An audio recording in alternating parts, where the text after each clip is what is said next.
Alright, and we are back with another episode of Survivors of Tarnstead. We are going to start in our usual manner of introductions. First up, we have Blackheart as. Carrick Marsk. We have Kronos as. Shaksa and Rotskala. We have Hetden as. Tilde. We have Marcus as. Corvus Adalas. We have Semi as. Gifton Brockgren. We have Tobias as. Still dead. And we have me, Yuli, as your friendly DM. Who'd like to give the recap? If no one wants Want to do it, else wants to, I Deadzo? can. Yeah, go for it. I'm happy to let you do it. Okay. My notes are a little bit short because there wasn't a lot we did besides a lot of discussion stuff. We started by having the short get together for mourning the death of Cass, and each of the groups saying their part about it. We then went our separate ways for a couple days to Montage, which was Shax and Carrick staying with Talal and learning and helping with that and tending to the animals, building stuff to make sure that they could be transported, that sort of thing. Gifton spent her time with Rizem, just enjoying her time. Corvus spent his entire time at the library, jotting down stuff, that sort of thing, going around town, and Telde spent his time going around town with Corvus or just roaming around, talking to people, that sort of thing. On the last day, we saw a play as a group to kind of celebrate last night in the past. We traveled to the Sphinx Temple, and on the way we saw, I believe it was on the way, we saw the chameleon eggs. Mm-hmm. When we arrived there, Teldo took recordings of everyone to remember who they are as a contingency to make sure his memory didn't give out. Teldo, we got the third time, and Teldo was given that along with a couple items from the group, and then we returned to our time. Okay, very nice. Go ahead and take yourself a standard inspiration. You might also want to check the angling of your mic because you sound a bit odd, but it sounds like maybe angle will not pick up right. That a little better? Still a bit hollow. Yeah, not sure. You're still legible though. Mm-hmm. Okay. Right. Telde, Yes. you are standing outside, alone, in the cool Saharan air, holding this little thread of time, as it's called. You can see the pack animals that you rode on the way here with your companions. You can see that little tent with the bit of activity within it. Where are you going? I am going to head toward the tent to see if there's someone I can sell most of the animals to. You go over to the tent and you're quickly sort of ushered in by the man that seems to be serving drinks right now, but this isn't a particularly formal bar or anything. It's just like there are casks of ale stacked up. He seems to have other wares about. It's like a sort of pseudo rest stop and shop. And you are easily able to sell off the camels. He'll give you 2 gold pieces for all but one. Mm-hmm. And from there, I'm just going to head out to see the continent. Okay. And you start to roam about. A year at first, exploring the land, meeting different people, hearing their stories.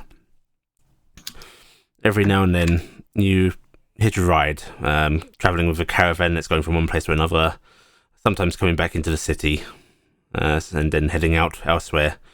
The city does seem to be central to most of the land, so it's an easy stop to refill. Mm-hmm. You see Talal on quite a few occasions. He always seems to be happy to see you and welcomes you into his home, asks how you're doing, and tries to convince you to stay for a little while, at the very least. I will stay only a couple nights at a time at most, and even then, hesitantly. And it's on one of these visits, you think it's been maybe 10, 12 years, that he mentions that he's planning on travelling. I will ask if he's planning to go anywhere in particular or any purpose behind it. And he smiles a little and just mentions that he has done as much study as he can here. He feels there's more knowledge to be sought out by seeking both materials, people, different ways of doing things. It's hard to rely on just information coming to him when he could go out and seek it himself. And he asks if he would be able to come with you. I think about it for a little bit, but agree. And so it's a day or two after that you find yourself setting out with him. He doesn't have to seem to have a particular goal in mind, but soon enough you both find yourselves on the coast, on a ship, sailing far, far west. First around the continent, stopping at towns that you hadn't quite reached on foot. Seems to be some nice developments over here. There's some slight cultural divergence just based on these seafaring ways. Something interesting to learn. And he seems to learn some things about water salination, and he seems satisfied by that. And there is the talk of maybe travelling out across the sea, but frankly, the ships aren't up to it. They're not developed enough yet, but there's a little longing in his eyes. And you feel it's less for the idea of getting out across the sea and just wanting to go somewhere.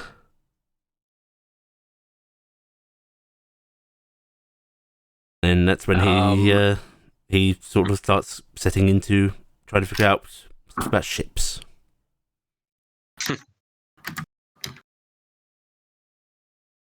I will try to help, but not divulge anything particularly advanced. Not that I know a whole lot about ships myself. He likes your assistance nonetheless. And it's weird. The feeling of soon enough. You realise that years are soon enough. Many years. Time is starting to feel different as you look forward, realising just how long your journey is going to take. What is planning a few years when you're planning thousands? And yet, it doesn't change how it feels. Days still pass by, and some feel longer than others. Boredom is still a thing. Excitement is still a thing. And learning is still a thing. It's nearly 10 years on when you are watching the first of the new grand ships setting sail, a ocean-going vessel able to bear the brunt of open sailing, harsh waves, not relying on the mercy of calm seas to carry them, but able to cut through them. Talal not quite confident enough to leave himself.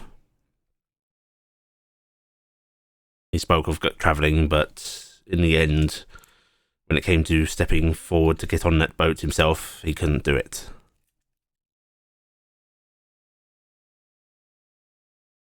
I will spend some time with the sailors, particularly those who return, to learn a bit about their craft and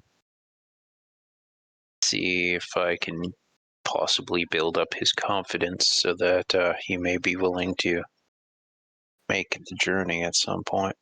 And you are able to do that. You are able to talk to those that return.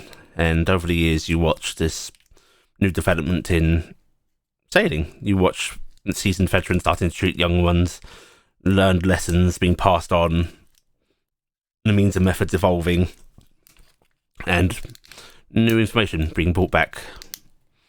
Lowell himself learning from things that are brought along. And this continues, not just in sailing, but in many endeavours. And before you know it, a couple of 100 years have passed. Lowell starting to show his age. He has had students come by, people seeking his knowledge as his own texts have been passed out, all of his writings being devoured hungrily by those that want to learn, and many coming to seek to learn from him directly. he still has that nervousness, that awkwardness with dealing with people, but when he gets to teaching, that confidence you tried to teach him seems to seep in. He's able to act out his role as teacher. And yet, he also uses this as an excuse. How could he travel away when there are so many people that he could help here? So many people he could teach? I counter that there are many people out there who could use his knowledge and may have a wealth of knowledge to provide him that he might be able to bring back better than anyone else who's made the journey. He smiles faintly in that way of somebody that's been given a very good counter-argument and yet can't bring themselves to go along all the same, and asks that perhaps you do that for him. I agree hesitantly. Attempt another push for him to do so, that he might see more of the world while he can. Maybe and one day. That I cannot necessarily understand things the same way that he can, so I would not be as good at it. He smiles and says maybe one day, and he embraces you in a way that he has been doing far more frequently, far more comfortably now. Still nervous of strange people, but seemingly comfortable around you. I will assure him that I will return soon after I reach the first land, that will meet some people and possibly bring some back. And on that same day, you set out, walking through the expanded city of the Thulian Empire. You see sights that wouldn't be too alien to your own culture that you come from. You'll be a bit further ahead, but this does not feel like such an ancient civilization. Smithing has come a long way. Everything has come such a long way. It feels modern. And it feels a little more so when you return, many, many years later, having journeyed to different lands on these sailing boats. You've been to the strange fairy continents of Ilan. You've met the people there. You saw the draconic empire further away. You even once didn't go there, it was too far, but on another land you met merchants from Tamari's land. Strange folk carrying wares you've never seen before, but kind, and more than willing to share stories. I definitely will, on my journey, try to learn new stories of people.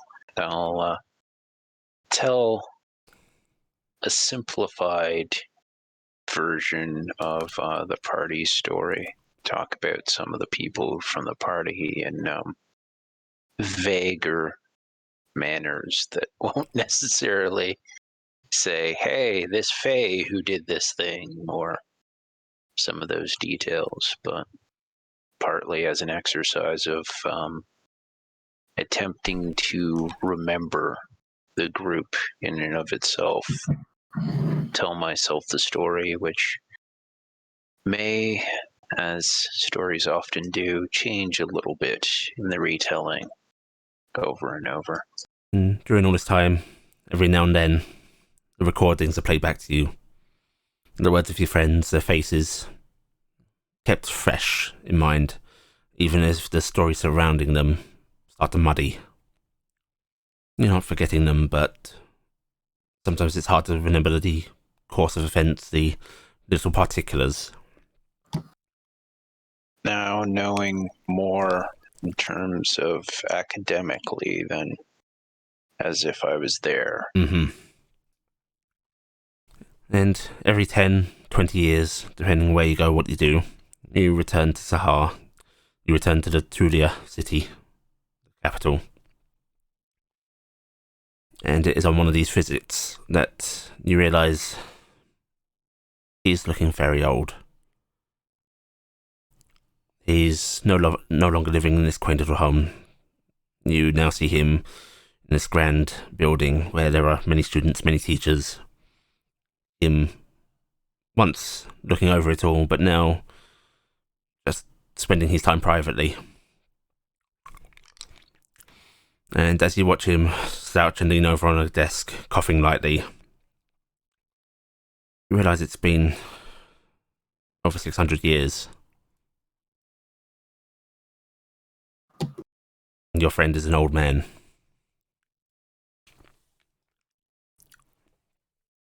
Did he ever have a family? He never had a family. Occasionally, he'd smile at you, and he'd use the Saharan word for beloved. He never tried to make any advances on you. He never seemed interested in that way, but you seem to be the closest thing he ever had to family.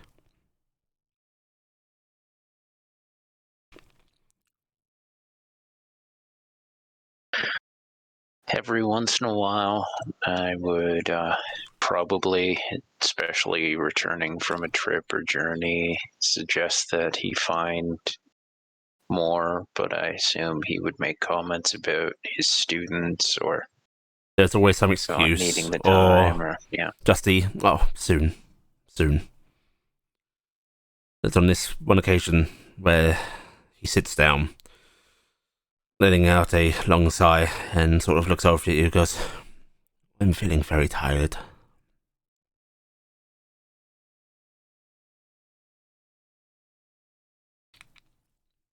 Well, it has been long, and you are getting older. You think I have done enough, my friend? You have done more than enough. But there's more that could be done if you wish. Yeah, he seems to gaze up briefly and goes, I was never quite brave enough to go as you do, see the other lands myself.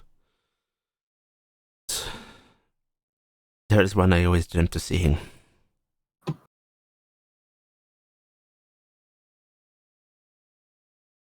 Tell me where, and I will see that you can make that final trip. He smiles faintly. I think it is okay for me, perhaps now, to go see your friends. Take them up on their invitation. I have, and there's a look of guilt on his face briefly, as he glances aside. I have been talking to the healers, and there is very little they can do for me now.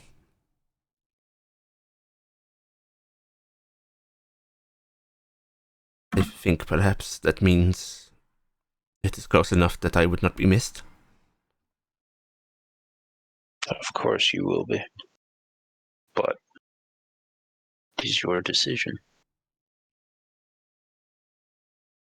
Would you take me to the temple? This is a few days' journey, and I don't think I could do it alone. I can take you there, but I cannot go in. He nods and slowly stands up, the movement clearly pain in him. Another few coughs coming from his lips before he picks up a cane that you've noticed he's been using and makes his way over to you. I would not think to leave you. I just wish to visit and then come back to you. Sure, your students will miss you. Is there anyone who can take over for the time being?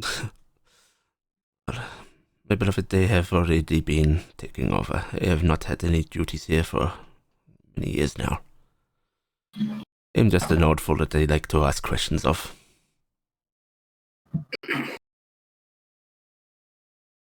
No, and we'll leave to make arrangements for the journey. You're able to easily make arrangements. This place of learning has its own stables, and for such an esteemed person, they will gladly arrange a carriage. It's weird looking upon such a thing. It seems so modern. but you realise you're starting to have a hard time recording what is modern to you. You've been here for so long, much longer than you were ever in that last place, that all of this That wasn't really hard. not hard at all. That all of this just seems more real to you now. If it weren't for those recordings, for those little keepsake words from your friends, it would feel like a dream. It still does in a way. Soon you find yourself setting out with Talal, who seems to perk up, his energy returning to him as he takes his carriage ride with you. Almost youthful excitement that you rarely even saw him display, even in his youth. And he, on the journey, he asked you to tell him about where he's going, tell him the sights that he'll be seeing. I would tell him about Beacon, except I don't know a whole lot about Beacon, because I didn't really spend that much time there. I told you loads about it, but it probably just went right past you. Places like Winden. Remember when we were in Scrim's room, and I just annoyed you with stories of my kids and went and Beacon to annoy Scrim? Places like Winden, even a lot of Noranese towns, the new capital there. They feel like fables to yourself, but you're able to just talk about them. He may know more about Gifton's children than about the actual town where she lives, or even about Tarnstead, really. I fully believe this. The other people were there, but that's about it. But you tell him tales, yes? Yeah. I will tell him, on this journey, I will tell him more honestly and openly about any of it than I would have ever before. I definitely would have been more guarded in what I would have said previously, but this time I would try to answer questions as best as possible and he accurately. And he readily inquires, his old eyes glimmering with a excited youthful gleam at such wonders. The idea of airships astounding to him, the idea of most things astounding to him. And it's on the third day of travel that you're pulling up to the Sphinx's temple. Him leaning against you as he has many a night, resting, sleeping. And that the carriage comes to a halt.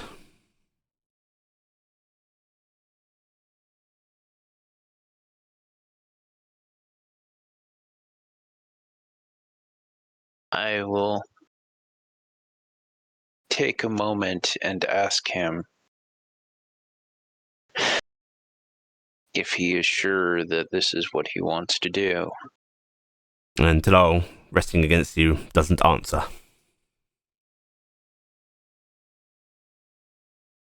I am going to open the door and see if I can help him out. And as you move away from him, his body continues to lean into you.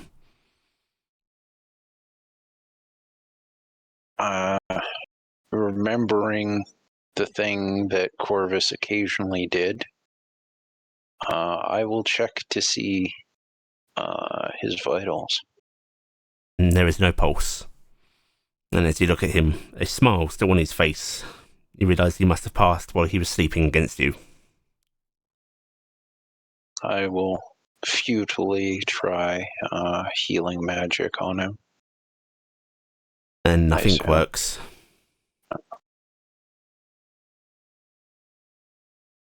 And I will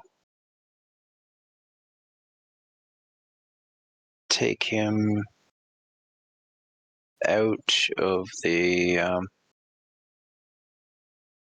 carriage and closer to the temple. As you approach the temple, you feel that slight reverberation within you, that almost thrumming of that thread you carry that you've hidden away.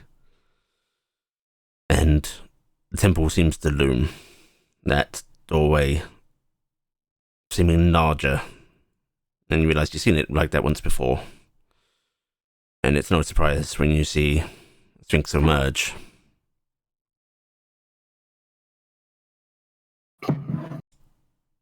Familiar sight, although long ago to you now. He wished to see you. It appears that I was too slow. It is not your speed. He never made it here.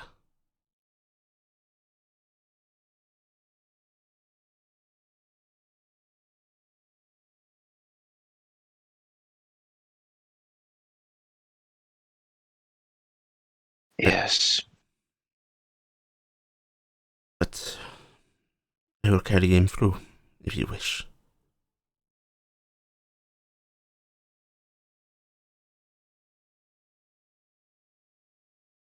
it is the journey that he wished to take.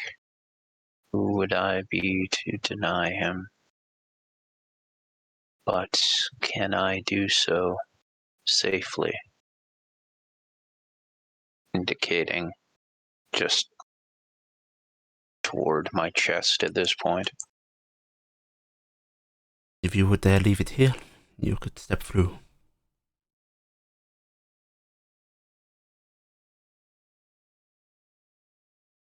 Would you guarantee that it would be safe? I'm afraid I cannot guarantee anything except the passage of time. And you cannot do this for me. There is sadly very little I can do in this world. And it appears that I will have to end it by breaking a promise. It is up to you to decide what is more important.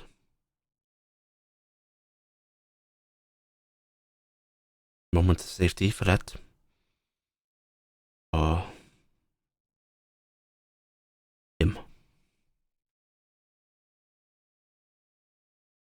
Nodding, I will carry him back to the carriage. And you take him back to the carriage. I assume begin the journey back to the city.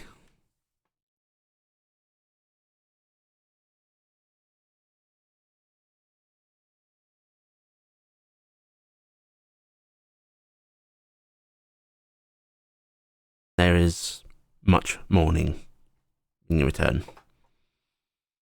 There is a grand funeral held for him, and many attempt to console you.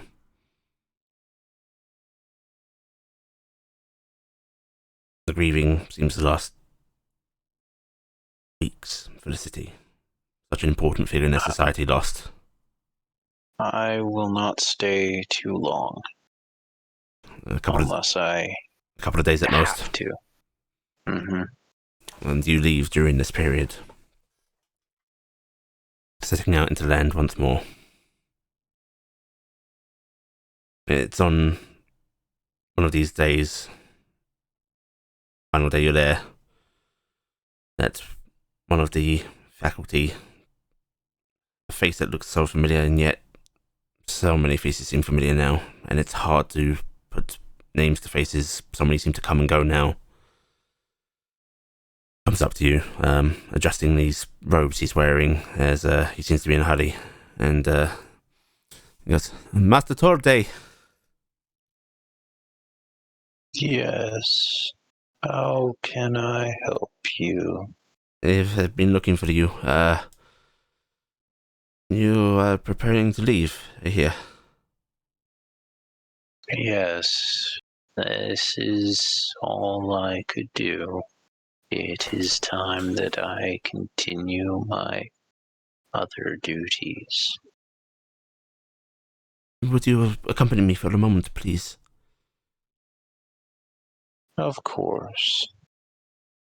And he leads you back into the facility, and into what you knew was Talal's study. even now he's gone, it seems to be left in peace. A slight reverence, even from this man leading you. You look at him, you can see, he's the one that's taken up Talal's role. He is the one in charge here. You can see those little markings on his robes. And yet even him, he seems not to want to disturb this place. But he leads you in nonetheless and goes, Talal, he left last wishes. Oh, and what are they? He wanted you to have these. I do not understand why. They are just simple tools, but he signified that he wanted you to have them. They are among some other small personal effects. And he just picks up a box that seems to have already been arranged for you and holds it out to you. You should know better than most how important his tools were to him. I suppose that is true. Never saw him use these also. Still, they are yours. I will thank him and take them. Okay, so you take the Look box from to- him. Yeah, I will wait until I have a private moment to actually look at what's in the box. And I hope it's not Gwyneth Paltrow's head. after a moment, he actually sort of looks at it and goes, I will leave you alone. Yes. Yes, thank you. And he places a gentle hand on your arm as he goes by. And then you're alone. And as you look through the box, you see a familiar sight. A little hammer and chisel forged of that strange metal so long ago. A small box of metal, not particularly big. Almost looks like it could hold jewelry in it. It just seems to have sigils engraved in it, very, very faintly, very subtly, and a wreath of papers rolled up next to a leather-bound journal. I will hesitantly look at the papers. They each seem to be sketches of you, rendered in fine detail. Both your turtle form and the warforged form that you let him see every now and then when it was safe, when it felt safe to be yourself. Which was very rare. Mm-hmm.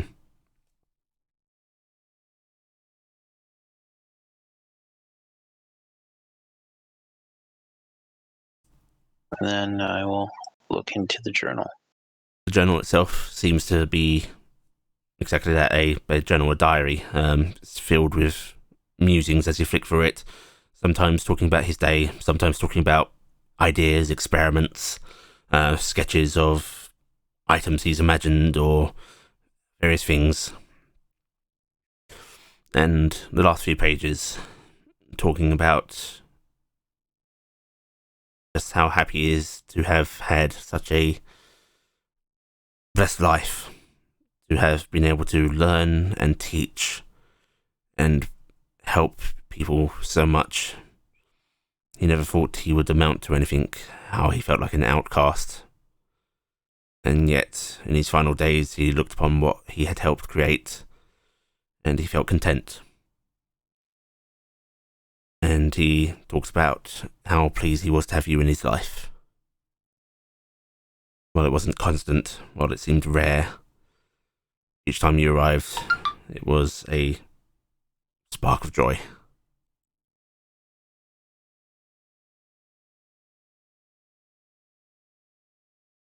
I will copy some of his notes on ideas he had. Things that I guess if they aren't yet out there, but don't seem too far-fetched. You are able to do so. I will take all of the items and put them in my own bags. And I will go find the gentleman I had seen most recently and give him the copies that I had just made. Yes, what are these? Some final thoughts and ideas that he had that hoped may further knowledge. He sort of leaves through them, a subtle frown on his face as someone trying to digest information, and he just goes, "These are ludicrous.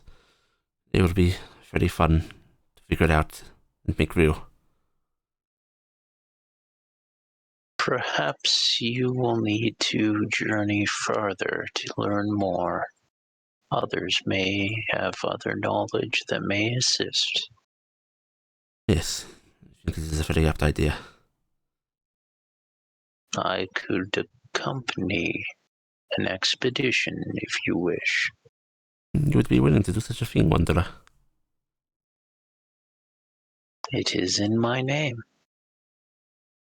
In that case, it will require some planning, some necessary funding, but I think we can manage that. Would you be willing to return, perhaps in a year, 2?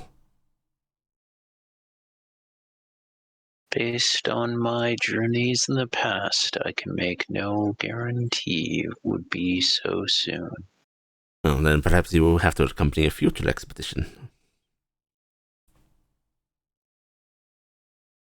I only need a few. Give me younger students. Then I will see what we can arrange. Of course. And during this period of mourning, there is rushed activity, which seems to have a buzz of excitement about it itself, setting forth on an expedition. Even with the sadness of the loss of a great mind, this idea of a new venture, a new seeking of knowledge, it seems fitting, seems appropriate to the people here. And while it means staying a couple more days, it's not long before you find yourself surrounded by young drow, young Duragar, a couple of young lizard folk, all seemingly eager and excited to leave and seek out new knowledge. I've already started going a little, well, maybe not exactly stir crazy, but getting anxious to get going. It's not been in my nature to stay too long lately. And it's to their surprise that you lead them out almost immediately, barely giving them time to grab supplies. Their questions of destination met with just idle direction, idle shrug, as you go as you always do, just seeing where things take you. And that's how things continue for you for the next 300 years. Taking out expeditions of young scholars, finding culture, story. You see other lands developing and growing. You see the gnolls of this continent forming up their own civilization. The sad realization that that group you met so long ago, their advances were shattered by the events of that day, of that week. They never got their audience. Things were too rough. There was war brimming. You remember those days when the Julian people struck back against Morganis. But even that settled. It meant very little to the gnolls. But there was a little bit of joy in seeing them finding their own way. They united themselves, brought about their own civilization, no longer scattered, disparate tribes, but a united people with their own happiness, if on tense relations with the rest of the continent. I will actually see about going to visit them. And you could, on many occasions, in fact, learning much of them. I will see about trying to recruit some of their people to my journeys. It's a tough sell, but you do find a couple of curious minds, and some even join you on your journeys with the other students, which makes things difficult at first. There is a lot of cultural difference, but, such things pass. And after a few of these events, after a good 30 years, there are little bands of friendship formed. Gnolls and the drow kind getting along, even if it's only in small groups. But, such things can blossom. So one of you returns to the city. One of these great gatherings that you've seen a few times now, where all of the turtles return. That it happens. The skies are light, then fill with wings. And you watch as the Tulian civilization falls. A united attack from the other gods, striking down not only Hea but her people. So many dying in the streets, even as so many try to save them. You see turtles shielding people with their own bodies, trying to lead groups to safety. You see magic launched back at the attackers. You see the strange sight of some angels fighting other angels.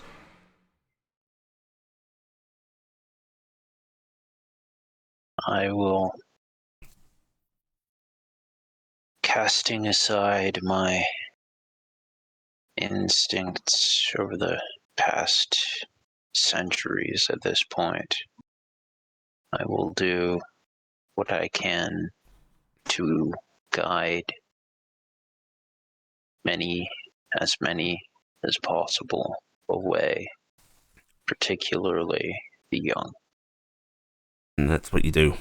You and a few of your brothers and the other turtles, which the two truly do feel like family now. You rarely meet them, and yet they do have the same drive as you. They might show it in different ways, but they are alike. You guide all those that you can gather out of the city. You watch priestesses that come to your defense, other turtles falling, trying to protect them as you move out of the city limits. And trekking days, losing the pursuit, combined magics and trickery from those accompanying you, managing to lose pursuers. It's not far off from the city when you see the Divine Strike. This great blinding light of rings striking down the city itself, blowing up dust and sand, whirling around it, building higher and higher and higher.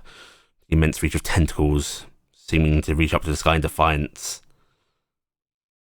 Soon out of sight, obscured by this whirling sandstorm. And the people you're accompanying, shocked, in tears, many quiet, many rageful, all feeling loss. And you lead maybe a band of 50. A few of your turtle kind, a couple of priestesses, some of the strange scorpion guard accompanying civilians, mostly women and children.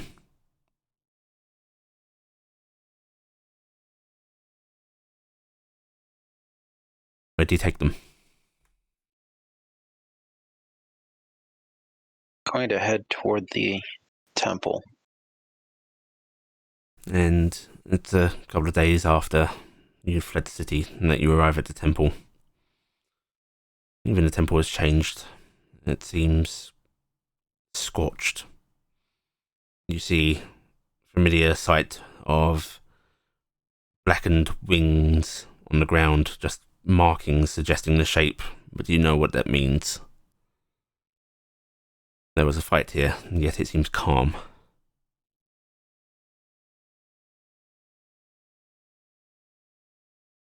I am going to call out for the Sphinx. And there is no answer. And the Sphinx does not reply, the Sphinx does not appear, but the shadowed entryway for the temple seems to suddenly alight. Candles within the entrance, springing into life.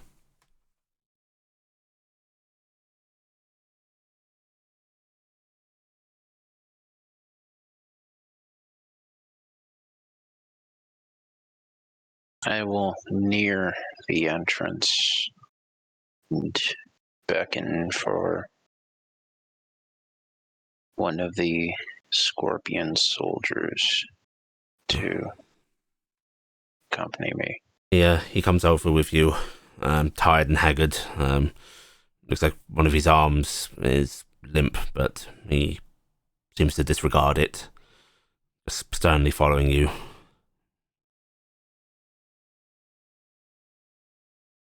I cannot go in myself. Why not? I hold something that I cannot risk in there.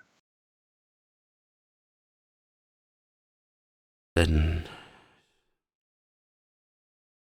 you think this will take us to safety? It should bear you to safety.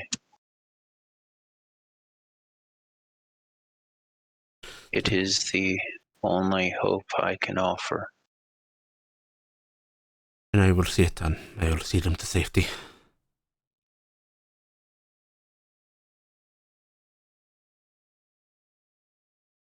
I do not know where you will end up or when, but I hope you end somewhere that my friends will be there to help you. If they can, they will. He nods grimly before leaning his weapon against the temple wall and giving you a single armed embrace. Stay safe. Thank you for everything you have done for us. It was not enough. I should have done more earlier.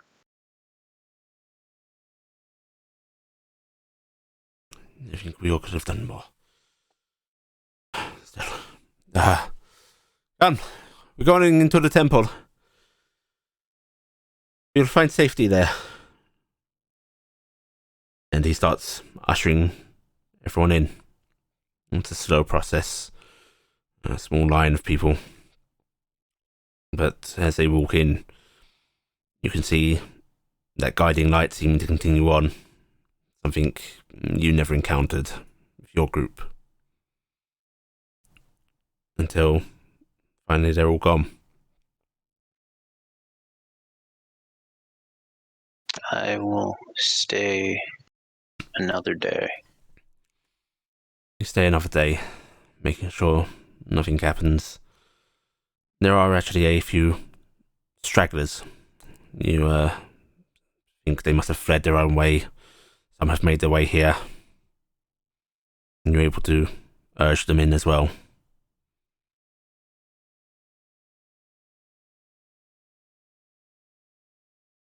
I will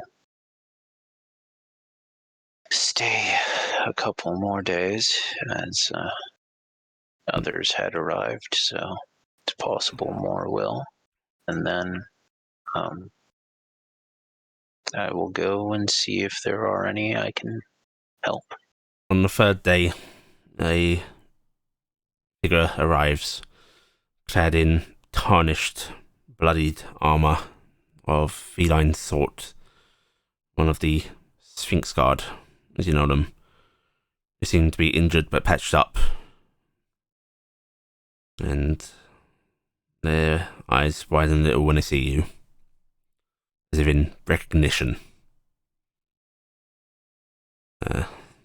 And she comes over to you and just goes, You can't go through there. No, I cannot.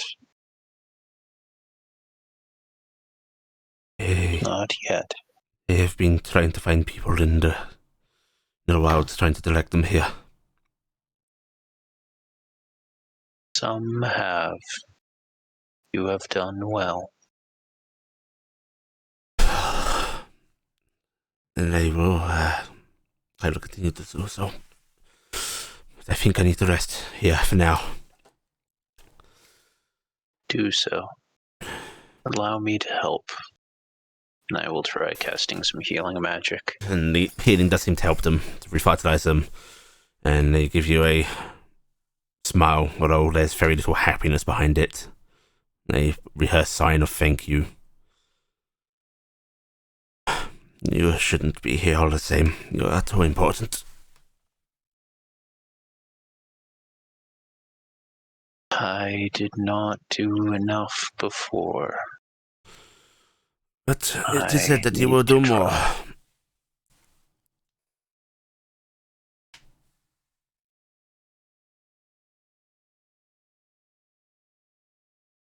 Perhaps I let that thought cloud my better judgment. Portent of the future cannot muddy the present.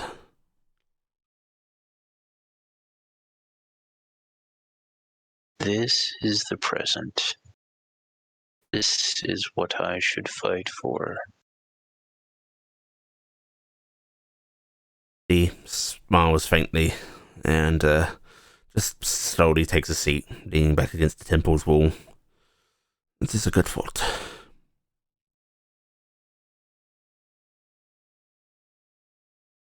Did you ever meet them? Your friends? Yes. She just shakes her head. No. Then let me tell you about them. And she chuckles a little bit, but seems to let you do so, happy to listen, as you tell her your story of your friends.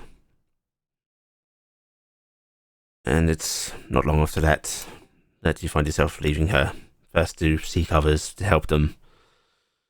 But as the days turn into weeks, and the weeks into months, you find less and less people. And as the months turn to years, into more decades, you see, despite the attempts to help, and you do help individuals, small groups, that the Turian Empire crumbles, both from influence of agents from other lands and from the Null civilization finally seeing their rival crumbling. It's not entirely unkind. There are some Null groupings that got along well with the Drow at this point. Some try to take them in, try and help who they can, but others go after what they can.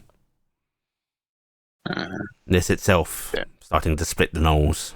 Their united civilization starting to fracture under different desires and wants. And hundreds of years later, it's no surprise to you when the civilizations of this land are easily swept aside by a draconic invasion. A grand black dragon seeming to lead the way, uniting the people of the land under tyrannical rule. You stand against it as best you can. You continue to lend aid, make sure people don't suffer too unjustly. But there's so much, and it goes on for so long, and there are so many people that just let it happen, just wanting security, even under cruelty. It's easier to deal with the idea of somebody being treated harshly by law than to fear your town being raided and everything taken.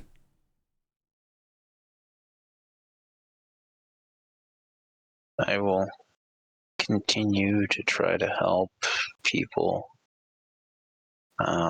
occasionally I will attempt to mete out a level of justice to those who have done cruel things. And you do so. You even become a small legend in your own regard. This shelled person striking out from the deserts, seemingly appearing, lending aid, bringing hope, and striking fear into the hearts of the tyrannical.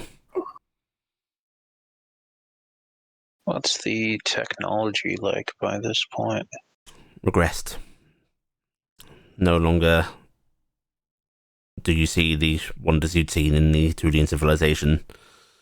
People seem to forget how to make things. Knowledge is lost. The items and culture of the invaders overwriting what's here. It seems to go back to bows, to crude iron weapons. But my natural form would stand out too much even amongst the invaders. You think it might stand out, but the invaders themselves seem to put a lot of mark on ostentatious display. On occasion you see these figures clad in strange armours, some seeming to be made of stone, some of draconic mail, some very finely wrought metals, finer than anything you've seen.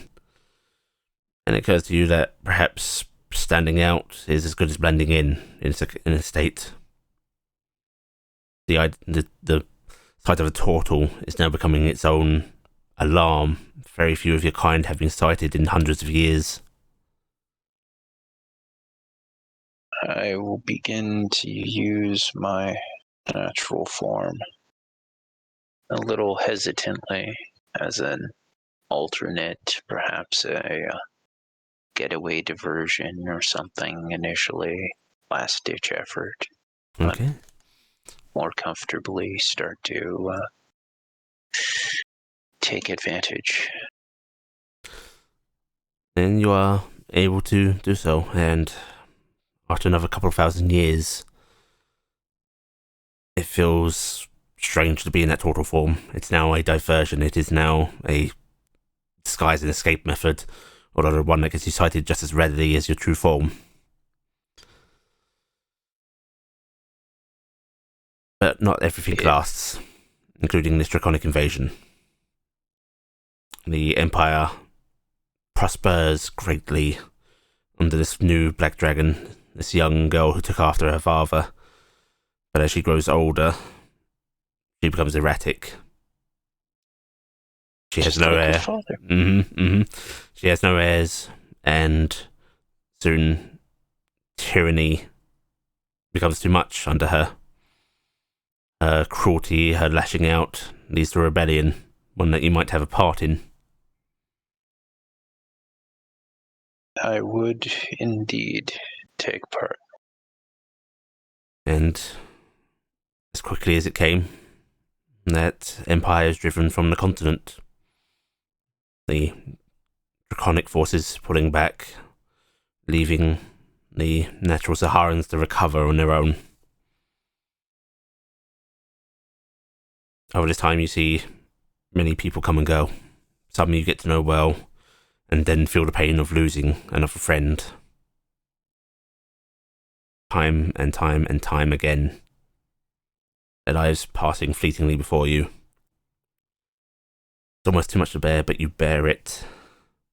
Until one day, hundreds and hundreds of years after the last of the dragons left, there's that familiar little voice in your head, that constant companion who's helped you remember your friends, remember your duty. Just goes, Sir? Yes, what is it?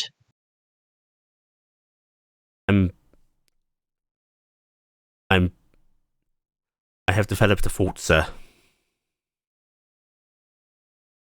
What do you mean? My runtime was not my memory buffers are failing, sir. Is there a way to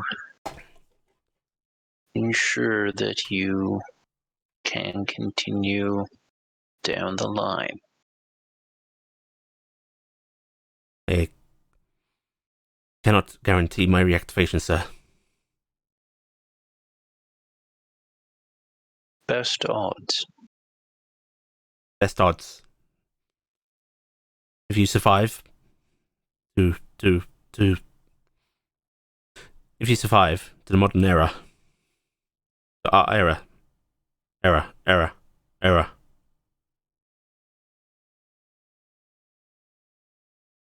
27%, sir. Those are the best odds. Then those are the odds I must take. I can assure the priority of the mission, sir. The memories are important. They are the mission. I can focus all prior objectives are. There is a long moment of silence. I can reroute everything I have, sir, to ensure that those messages can still be played. Shut down all non-essential processes. Cut everything that is not necessary. You will have to avoid the messages at least for quite some time. I can once every 100 years they will play, sir. What are the chances? The odds?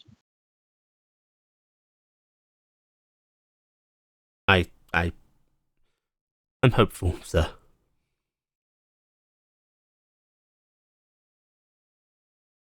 Make it 500. As you wish, sir. Good luck, We will sir. discuss it again in 500. Yes, sir. Goodbye, sir. Goodbye, my friend.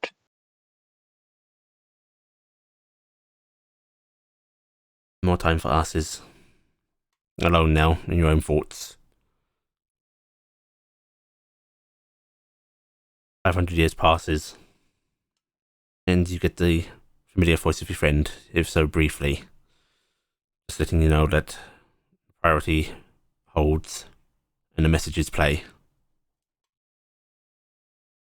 You watch Sahar develop. Ships no longer sailing out from here now. Scared of the outside world, surroundings. Just trying to rebuild to survive. You watch those customs that you knew from your prior life start to develop. See how a lot of these folks shun assistance without payment. The dwarves fall silent. The tragic loss to them, too much for them to bear. Mourning turning into habit and then creed. And Drow becoming far more approachful, taking what they can, trying to get by, trying to survive, even at the cost of others.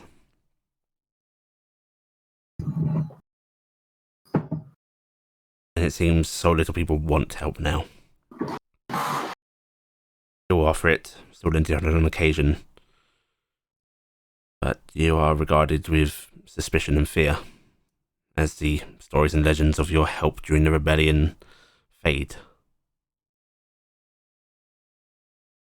The age is still several thousand years from modern. And you feel there's only a couple of thousand years to go now. And you feel this, you know this, you can feel each ticking second, each passing moment, able to pinpoint the day. You didn't remember being able to do this, but perhaps that is what it's like to live this long.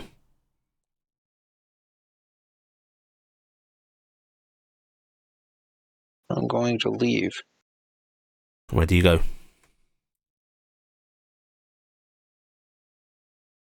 Hexenreich first. Okay, you travel to Hexenreich. How do you live there? What do you do there? I attempt to blend in to an extent as a somewhat disgraced noble. It takes some doing, who's some bribing, some coercing at the start, but you're able to get yourself an identity there. Knights are starting to be a thing. They're starting to occur early. Their orders are not formed, but you can see it happening, and you're able to make yourself a life there.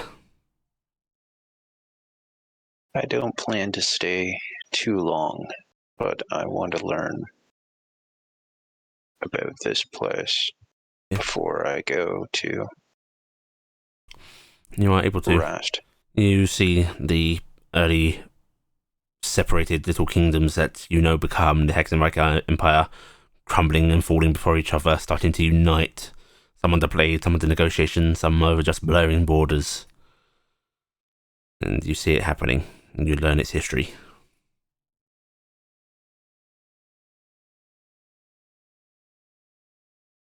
I will occasionally try to be a hero, see if I can help some of the downtrodden, but I will work on journeying. Again, don't want to stay too long, Okay. learn more. How long and how many places do you want to visit, Telday?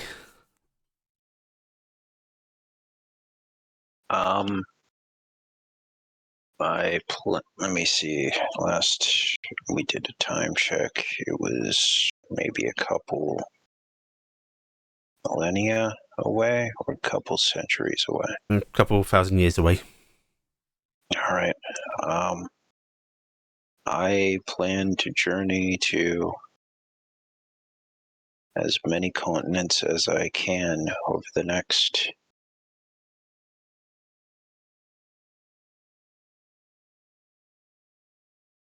1,200 years. You are able to see most all of them. You are able to spend time on Unisaflak. The face seems strangely welcoming of you. The people there, it lifts your heart a little when you come across a village of Driders, dark-skinned weavers from Sahar that you didn't even know had made it here. You seem to have little recollection of their past, but they survived. You journey to Tamari's land, see beautiful, beautiful vistas, their strange architecture. The only land you're not able to visit is the land of Imor. No ship wants to sail there. No priest is willing to take you there.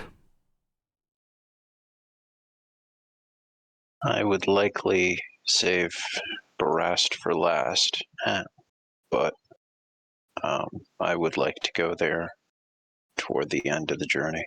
Okay. Towards the end of the journey, you arrive in the land that you know as Barast. It's different.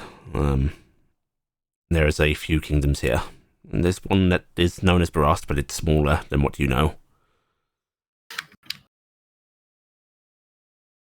Is this where you want to stay? Oh no. Dragon War. Thaldir. Mm-hmm. Holy shit. I do not plan to stay there either, but I do plan to spend more time there than The others. any of the other continents, yeah. Okay. Yes, indeed. You see Barast grow. Its expanse not particularly fast, competing with its eastern neighbour to expand into the other kingdoms. You see it forming.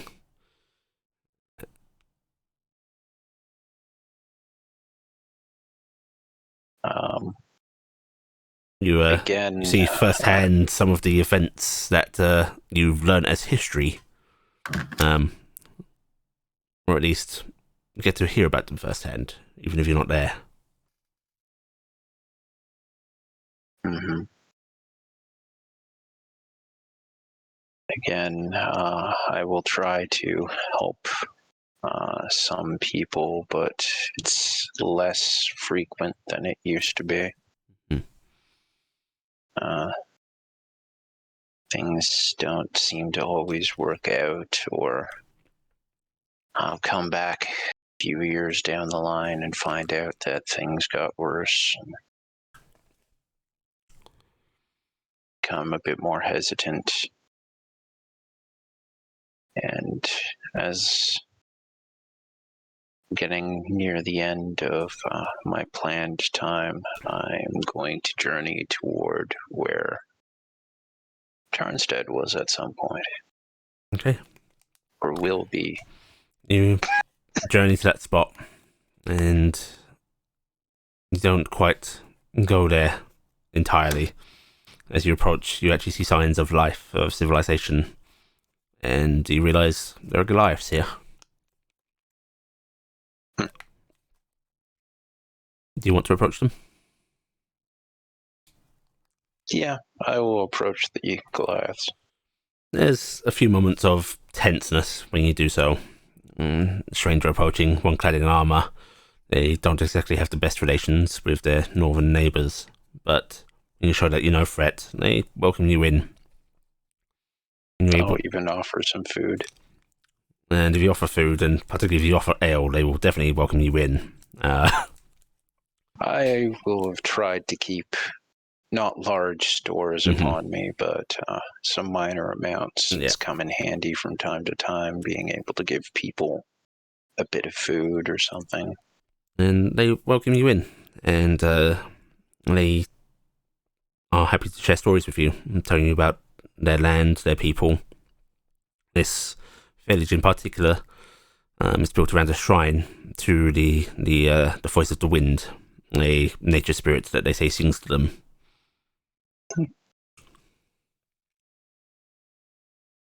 It's a holy site to them.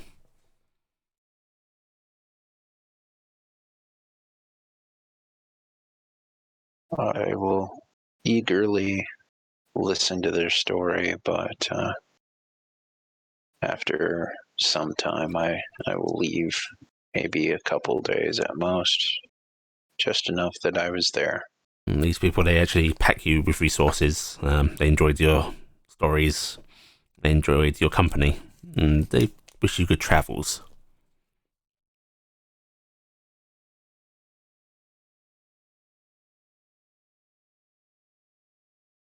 Oh, this is awkward.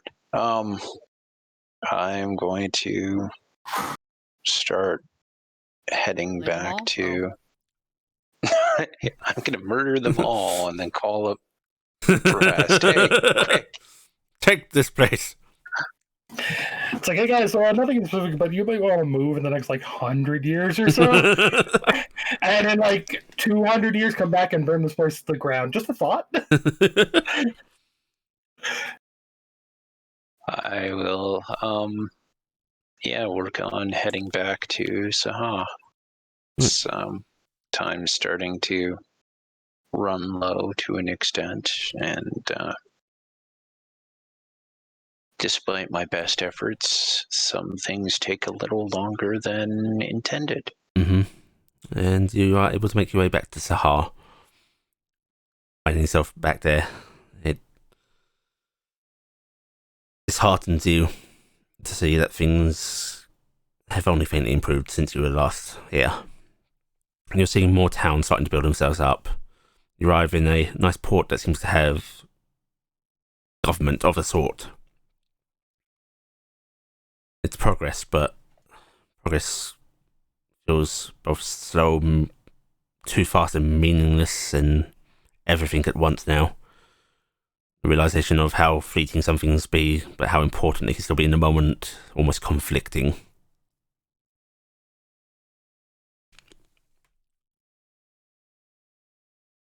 Do you spend the rest of your time in Sahar?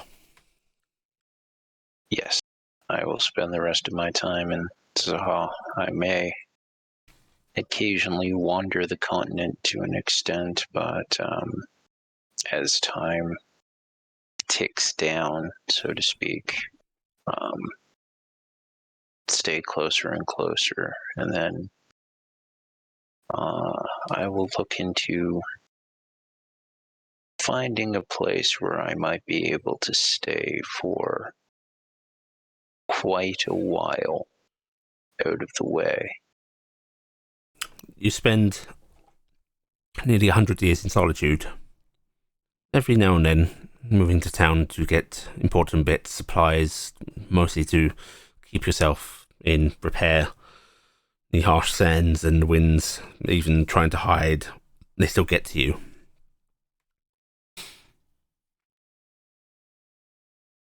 I've been focusing throughout on protecting 2 or 3 things above anything else. The thread, obviously. Mm-hmm. The tools that Talal had gifted, and little figures that I carved over the years of the other party members in an attempt to substitute for the recording. You keep them safe. Every now and then you have to replace the figures. The tools seem to show no sign of wear or tear. Have you been yelling at our doll's Alucard?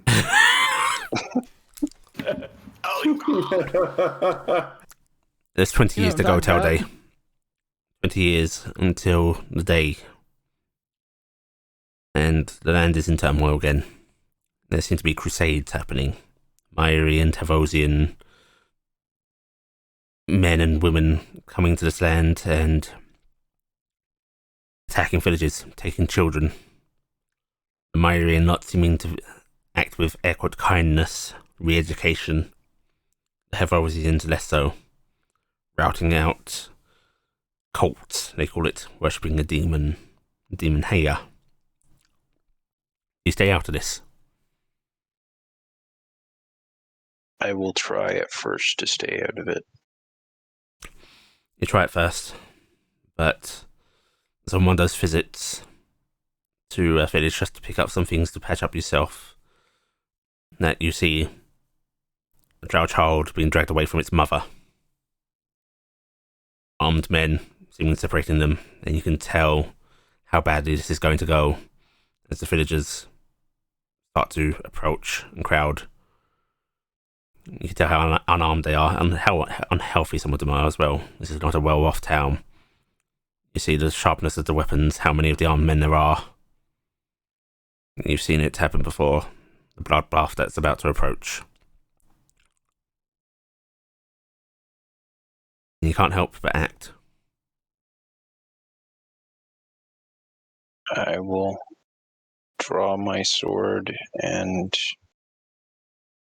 attempt to attack the person who appears to be in charge of the attackers. Even though your sword arm feels out of practice, it's been decades since you last did this, they fall easily before you. Striking down the one in charge, very clearly ornamented. A few of his men try to retaliate, but soon enough you have them running. Some trying to carry wounded, others laying dead. And thankful villagers celebrating you. A tearful mother. So glad that you saved their child. That child's name, Albert Einstein. They named, they Rinson. named him Rinson Denoran, you see. And so you find yourself embroiled in this again. Keeping track of the time, trying to lay low, but becoming more and more active. It still feels somewhat half-hearted. Still feels somewhat pointless knowing how things go, but important all the same. Uh-huh. 5 years to go. You start meeting somebody. Every now and then bumping into them. This strange race you know as the Inin. You've seen them on the Havosian continent in your past. Seems to be one here, working with the Noran forces. But you see, that's not quite true. You see the times they turn them aside, the times they stop something from happening. And then you meet them actually fighting. Fighting against those they called Brethren, seemingly standing on the side of the Saharan people. There's not often an occasion to exchange words. Every meeting seems to be embroiled in some horrid event happening. Oh, so they're a horrible luck charm. Either that or they're attracted to the trouble. Mm-hmm. But they become known to you, if not exactly through talking, but through action. And then that uncanny sense of time you have, you seem to know the passing of seconds, the passing of days, the exact dates, no matter whether you've gone inactive, whether you've slept. You know, in a few days, friends will be arriving at the Sphinx's temple. They will be stepping through and, supposedly in a matter of minutes, coming back out.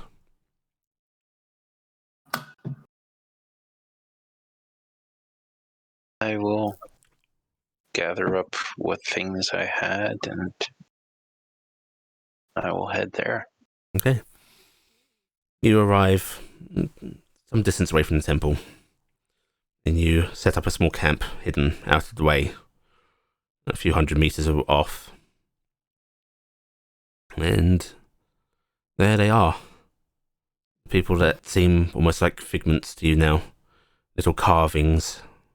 The last time you saw their faces in full colour, a couple of 100 years ago. And there's you, bright, shining, armour untarnished, unpatched, stepping into the temple.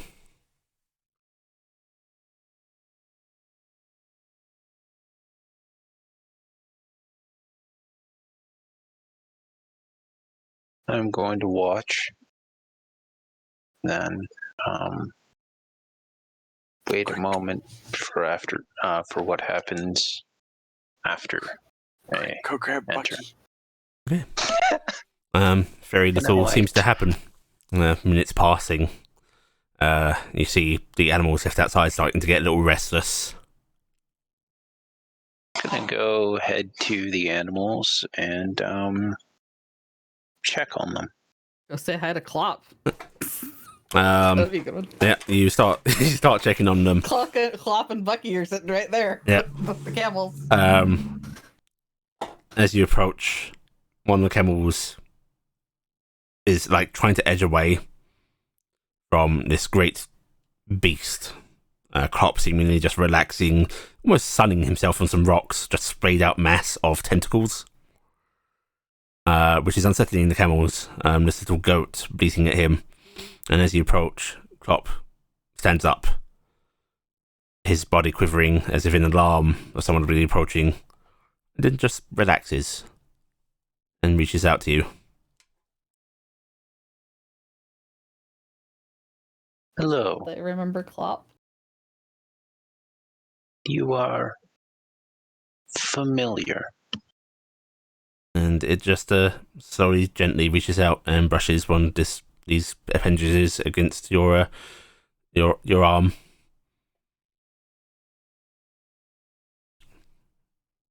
Forgive me. The rest of the party. You step out into the Saharan night, emerging from the temple. And there is Telde. Telde, describe yourself. Well, it's going to be really hard to tell that he's the same person. You see, he has a red arm now. He does? Well, it certainly doesn't look to me the best state. There is one arm that has been neglected over the other. that has unfortunately taken a decent amount of scrapes and damage over the years. This is my blocking the blows arm. Painted about. Yeah, blocking the blows, occasionally lighting a fire.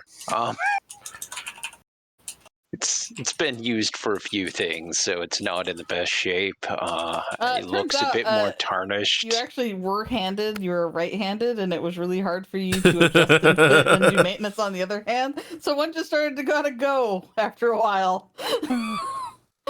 Yeah, I like to believe.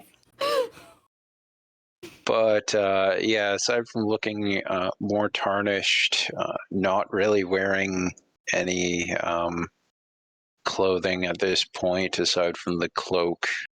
Probably long faded. Yeah, the cloak's looking a bit battered, but aside from that, he is a dinged up, scraped up, but Tilda.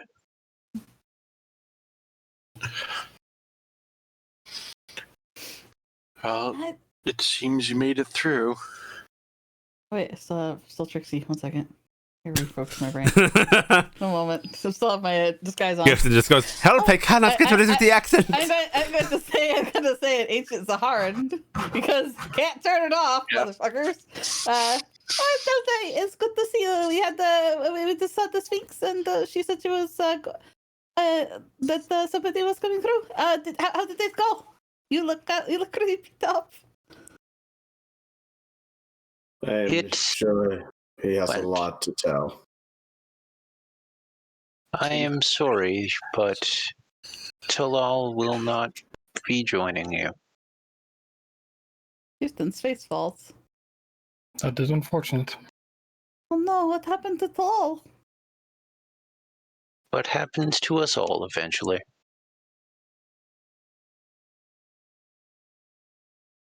He was killed by the gods? In a way, I suppose. Tarek's gonna take his necklace off, his amulet off. Jax will have already removed it by this point and put it back in the bag. Orvis will remove it as well. One moment. We need to, because we have a lot to catch up on. We should probably get a hold of Lady Hea, you think? Priest the goddess, and maybe... And also, Bucky, as owner, needs to know that Bucky can come back. Can one of you go inside? What for? I need you to ask about others. They are coming. Okay, I can go back in. Shrekson, can you message that lady about Bucky? I do not have that capability. I can do that. Okay, I don't know what people has that metric. And I will try to go back into the temple. Okay. You walk into the temple. Jetting back through the corridors, and you come into that central chamber, which is empty. Hello? Is anybody here? There's no answer. Then frowns. And then comes back out. I do not think I can find my way through the ways anymore. I am sorry, Tilde. Then it appears that I failed after all. Failed at what? Saving them. Saving who? What few I could. Who The are last they? of the city. And then you look, they were dropped off at a different time as well. Do you have any Or names? they should have not made it through. Well, we also know we don't know how extensive the distance can be. I mean, we entered here and went to a place where there was no Sphinx. I mean, that is true. Maybe they are coming up further ahead, whoever it is you rescued, or maybe they came out in the past somewhere and they rejoined society. I don't know. We can hope, I suppose. We can hope. I am going to pray. It is no matter. Please reintroduce yourselves. What? character look over at Gifton. What am I telling her besides that Bucky can return? Just tell her Bucky's gonna return, and also maybe ask if she knows anybody that would like some coral babies. I don't know.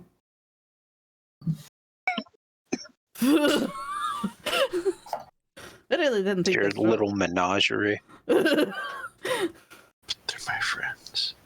You don't Till know day. these. Yes. Do you really not know who we are?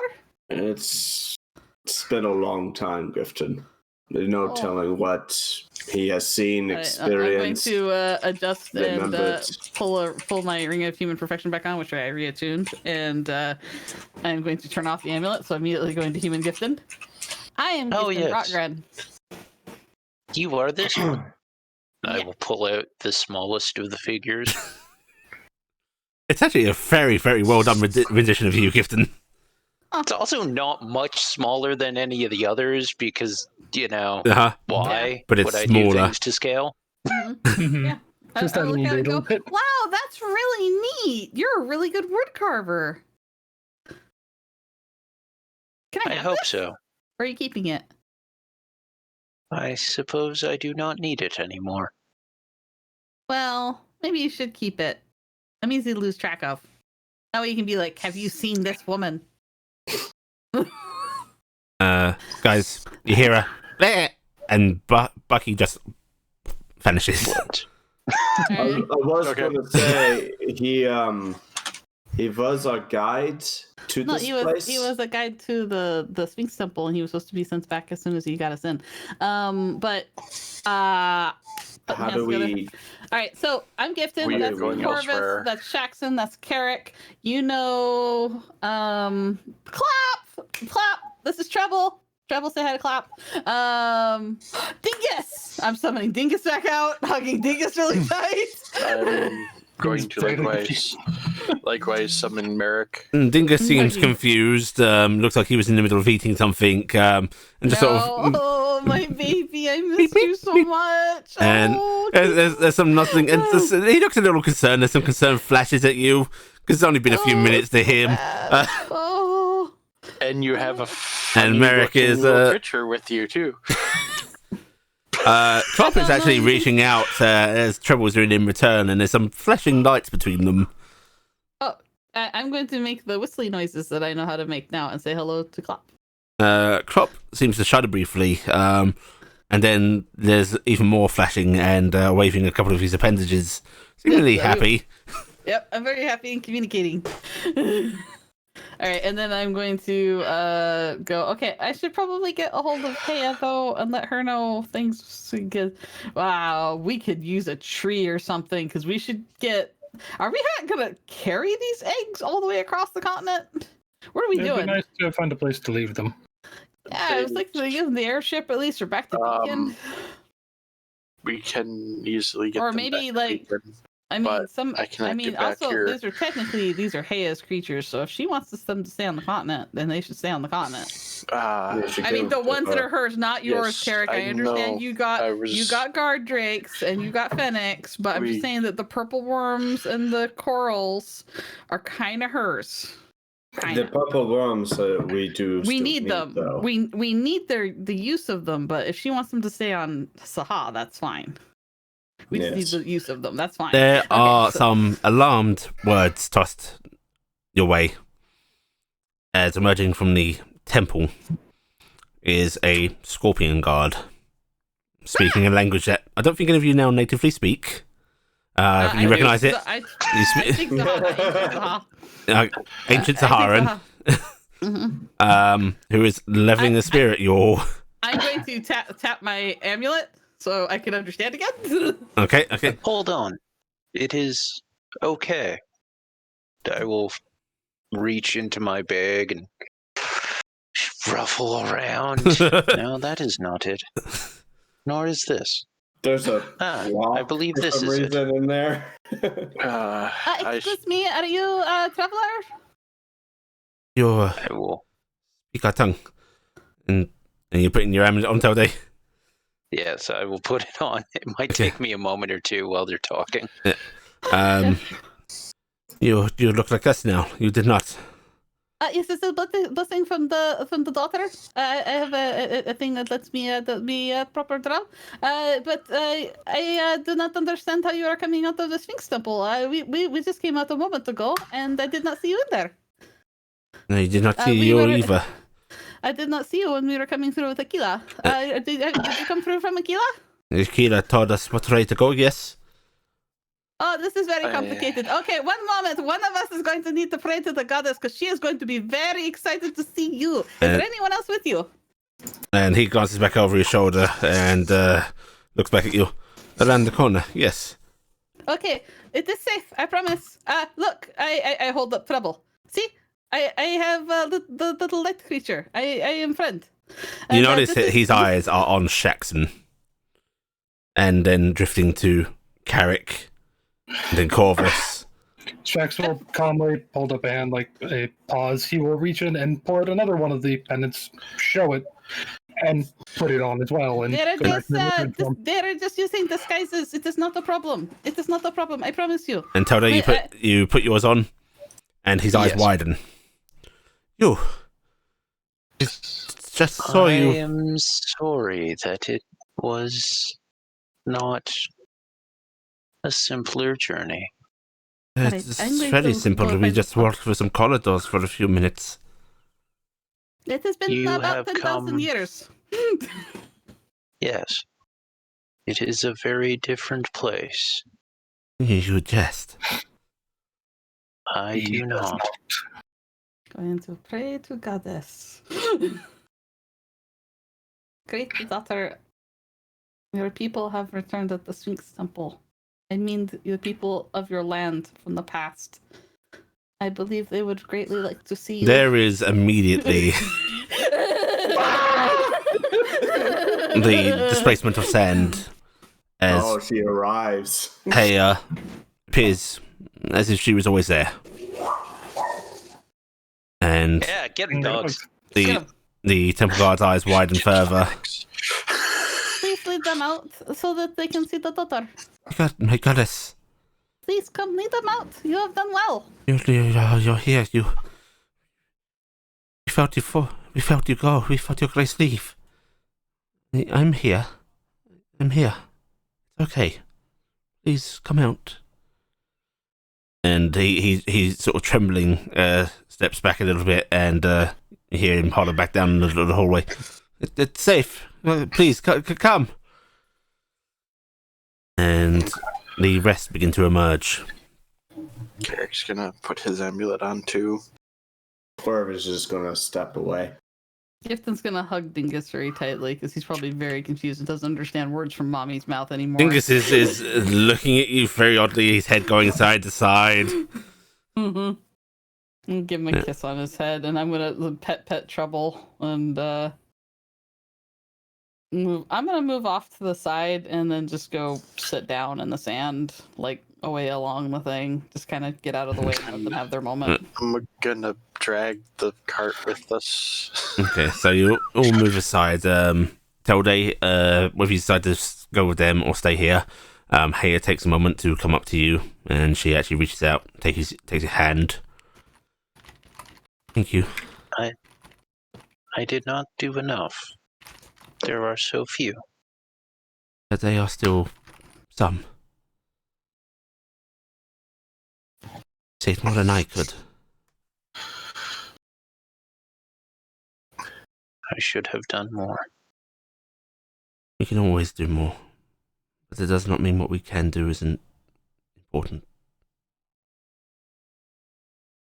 Thank you.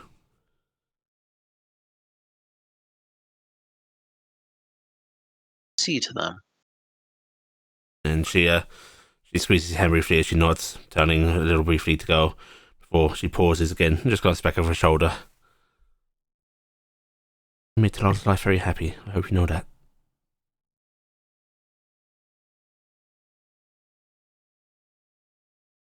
Just kind of lower head and then nod slightly.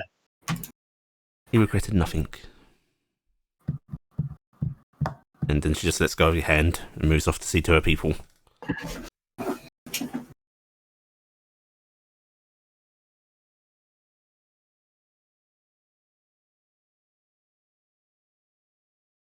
I think we're all. Can you reactivate? There is no reply, Tilde.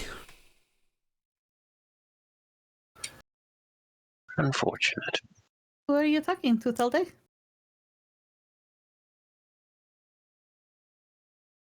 My oldest friend. Who is that? Jax will actually look over and go, I do not know if it is too forward to ask, but would you like me to take a look at whatever, see if we can fix what might be broken in the 10,000 years? Yes, it is. It took many years, but it had to shut down. We were unsure. It gave odds. Not good. Um,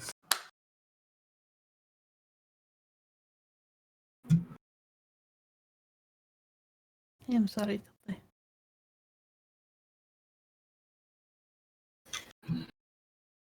Okay. So you move aside, and Jackson, you can pry open a panel on your friend, which is a thing. And yes, you can examine the core within. It is some of the oldest technology you've ever seen at this point. Worn, parts clearly having given out, wiring frayed. You might be able to fix this up, but not what you have here. Jax will actually look over there and go, is there a way we can get back to the airship? I might have more things there that can allow me to do this repair. I think the only way we have to get there right now is to find a plant that Gifting can use. There's my way. There's also, if we have to drop things at Beacon anyways, could we not teleport circle there and then tree from there to the airship? Yes, we could do that. I'm quietly doing this over in the corner. I do not think I should use his method at this time. It may not be safe for the threat. That is a point, and I thought we had earlier discussed that trying to do that onto a moving Right, yes. It might I not forgot. Be, it might not be smart to go onto the moving platform, but it is probably good for getting to and from this desert. It will not be too many trips again- back and forth. but Again, we the could- threat. I don't think the threat will probably track us from. We are not No, going to be the doing threat. Thread. The time thread. Oh yes, we The cannot threat go of there. time that I will thought you unravel said if we go threat. there. I'm sorry, your enunciation in this language is very complicated to me. Tarek's gonna take off the amulet again. I could probably stay here with the thread or something. I don't know. You need me to get to the airship though, right? Yes, I would like to go there to assist in You repairs. need to work. You need to work on Tilde, and Corvus needs to do the thing. There is a sudden rumbling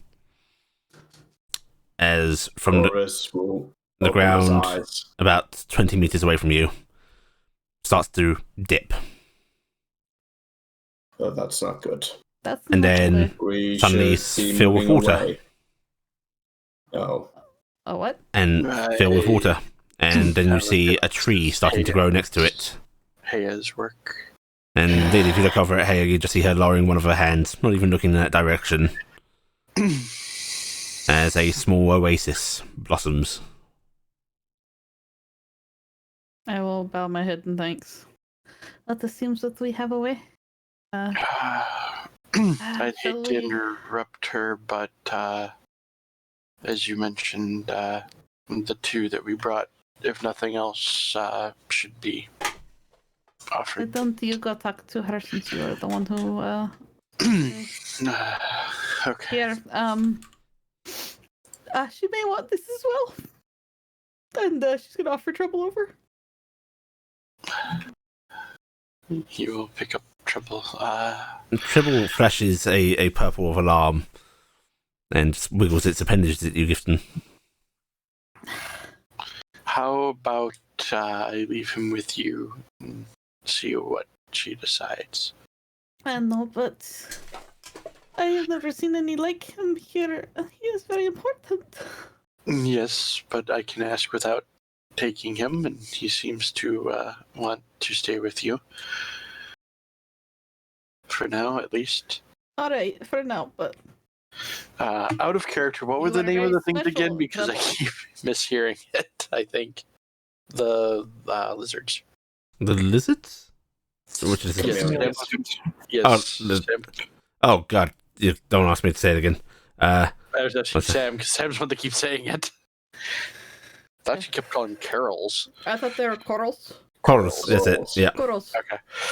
Because it sounds That like would- coral to me, but it's corals. Oh. I actually don't know how it's spelt because we never got that. I just remember how it sounds. yeah. I'm going to Trouble, there are so many little children over there that are scared. head on over And you are towards so important to them. Heya and the I will hug them very refugees. tightly. Hey, sort of glances over at you, Carrick. You can see the group she was addressing just moving over to the oasis, starting to sit some down. They had been travelling quite some time. They look exhausted. It seems some have survived, but Lady Heya, we have brought some others with us that are not yet born. At least 2 of them we think should definitely stay with you. We found 2 Carol. Coral. Player can't say it. Carol. Coral. Karen having a trouble with it actually seems kind of Yeah. for difference in tongue. Pigs on our way back to Aquila's temple. Thank you. And we know they're not here anymore. And we thought to bring them back for you. And I see she has something of mine as well. She does, and then we have the 5 of the purple worms from that time that at least are different than the ones in our where we are from. Make sure you say that Talal said we need their acid. So what was the last part? Talal said we Yeah. need. Talal said we need their acid, and we need ours is different.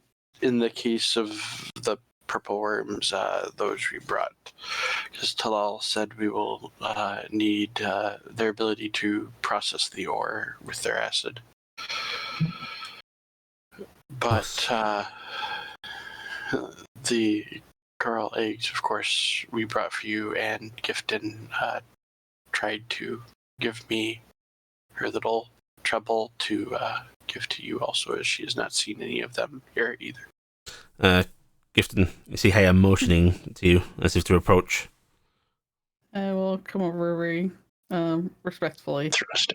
And she reaches out and just gently touches Treble, who flashes excitedly at her. And she smiles faintly. I've not seen one of these in such a long time. They are pretty amazing. You know how to take care of him. He likes sun. Lots of sun. There's lots of sun. You be sure to make more, she says, as if addressing the little one itself.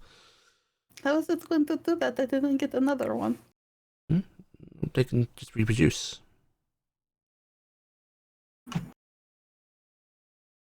Well, that is really a better design. Sometimes. Depends what the desires are. I I also will keep them safe. They will stay safe, I promise. Once there's enough of them, once there's enough that you think it's safe, you start bringing them back. Of course. I will bring them back as soon as possible. Or, on the other hand, will cause no small amount of havoc if you take them with you. I don't really want to have corals in my hometown. I see. I've got the skin. Those things get big. There's we lots of viable wilderness out here.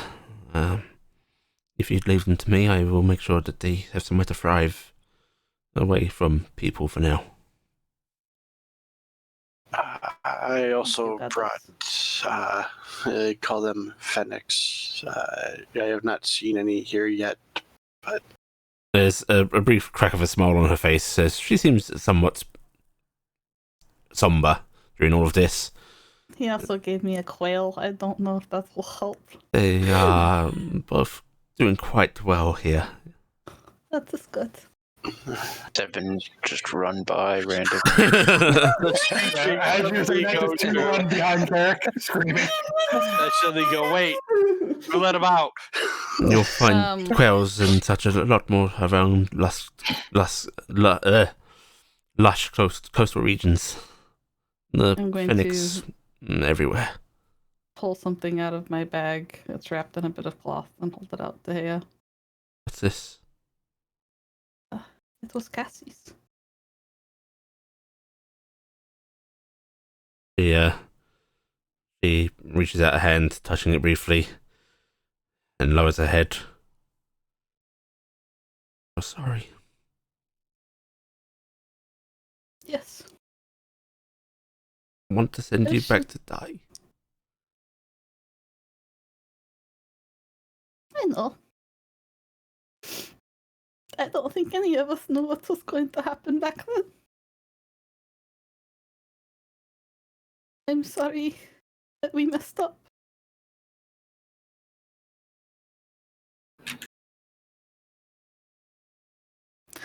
You know, it was only after you left that I remembered.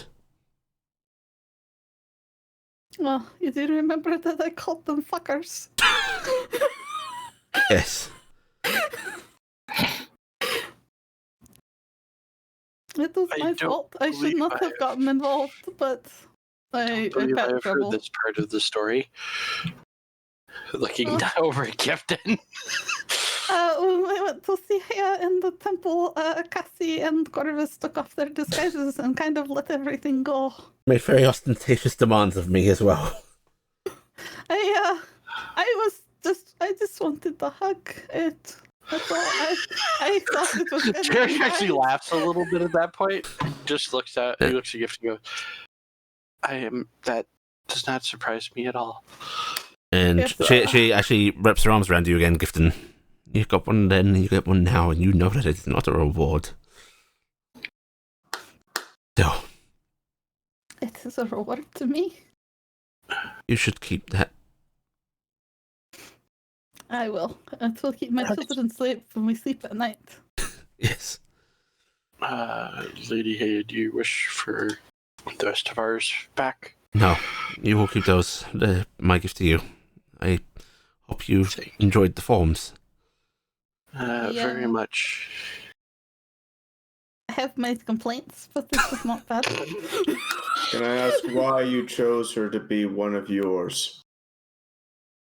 The extra legs seemed fitting. I couldn't see her being comfortable on two. She could have learned. I don't know if something about. I'm afraid that She actually looks away somewhat shamefully. Corvus is just looking at her. I don't know why I gave her that form. you gave her that form because at the time you thought it was best. You did not do it out of harm or pain. It is fine. Our actions were our own. Share something great with you, and Share something wonderful with me. With all of us. I understand now why people look at us the way they do when we're here. They look like they have lost a lot. It was so beautiful. I can't imagine what it must have been like. I look over at Talday. What they had to go through to get to what happened. strange to think that he maybe knows more about my people than I do now. I'll have to keep him safe then, won't I?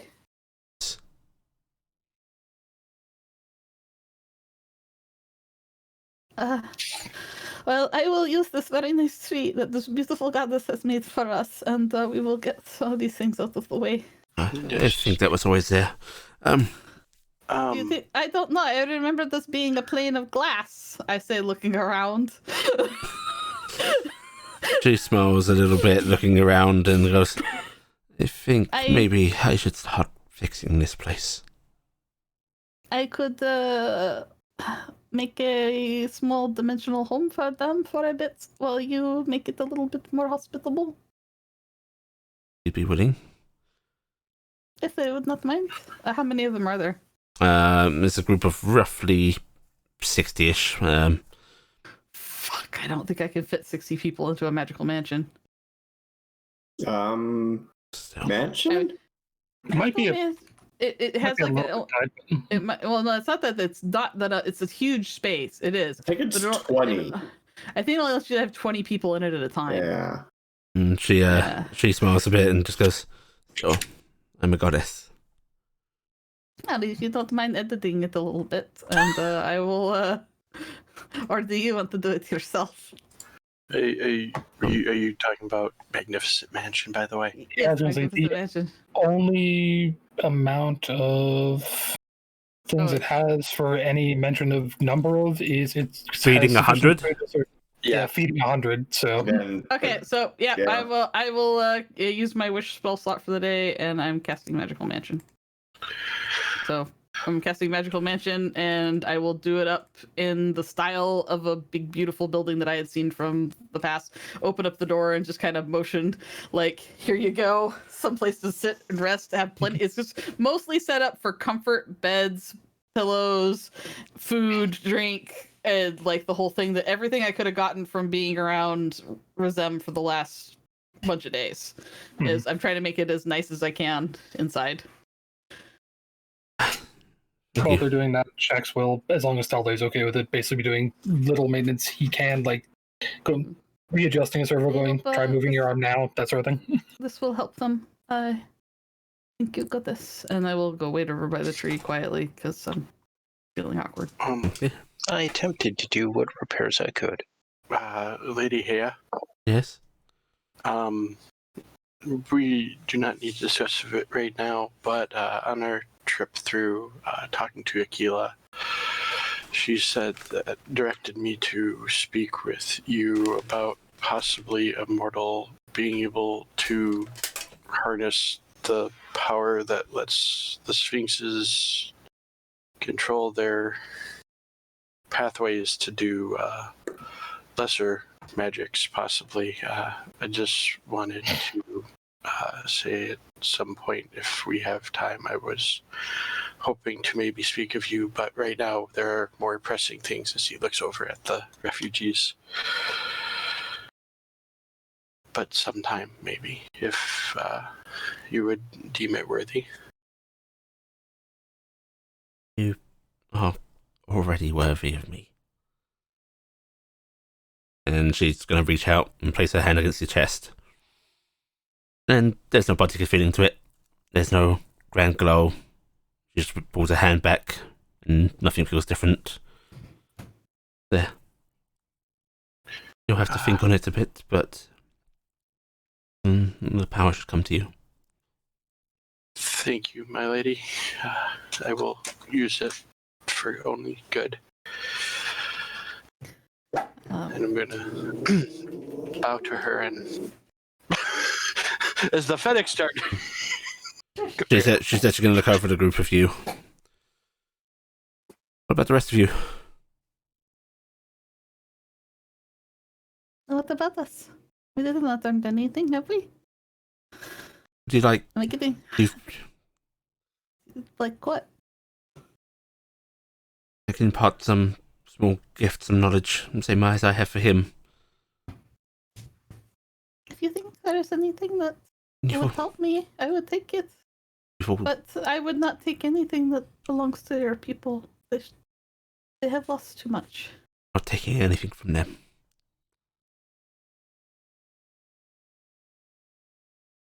If you're okay with me imparting some divine knowledge, some spark to let you access a little of the power And she sort of looks towards the temple. Then you are welcome to it. Jax will actually think for a second and go, is it any knowledge or any that only that which you have access to? Fine.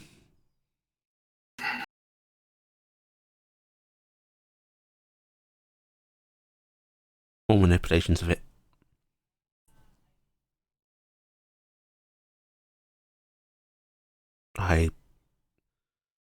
And she sighs softly and I looks have a over to question. the glass statue of the Sphinx. I don't have to share it quite so widely now. I have a question. My goodness. Of course. This is rude. When you spoke to Aquila,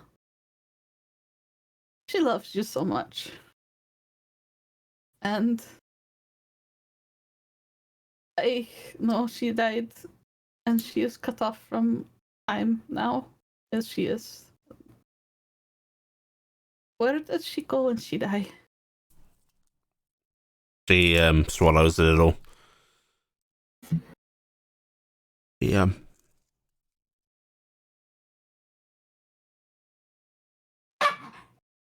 Angry dog, stop it. dog goes. She's there. She's always there. I don't know how to. Don't know where she goes. I didn't think they could end.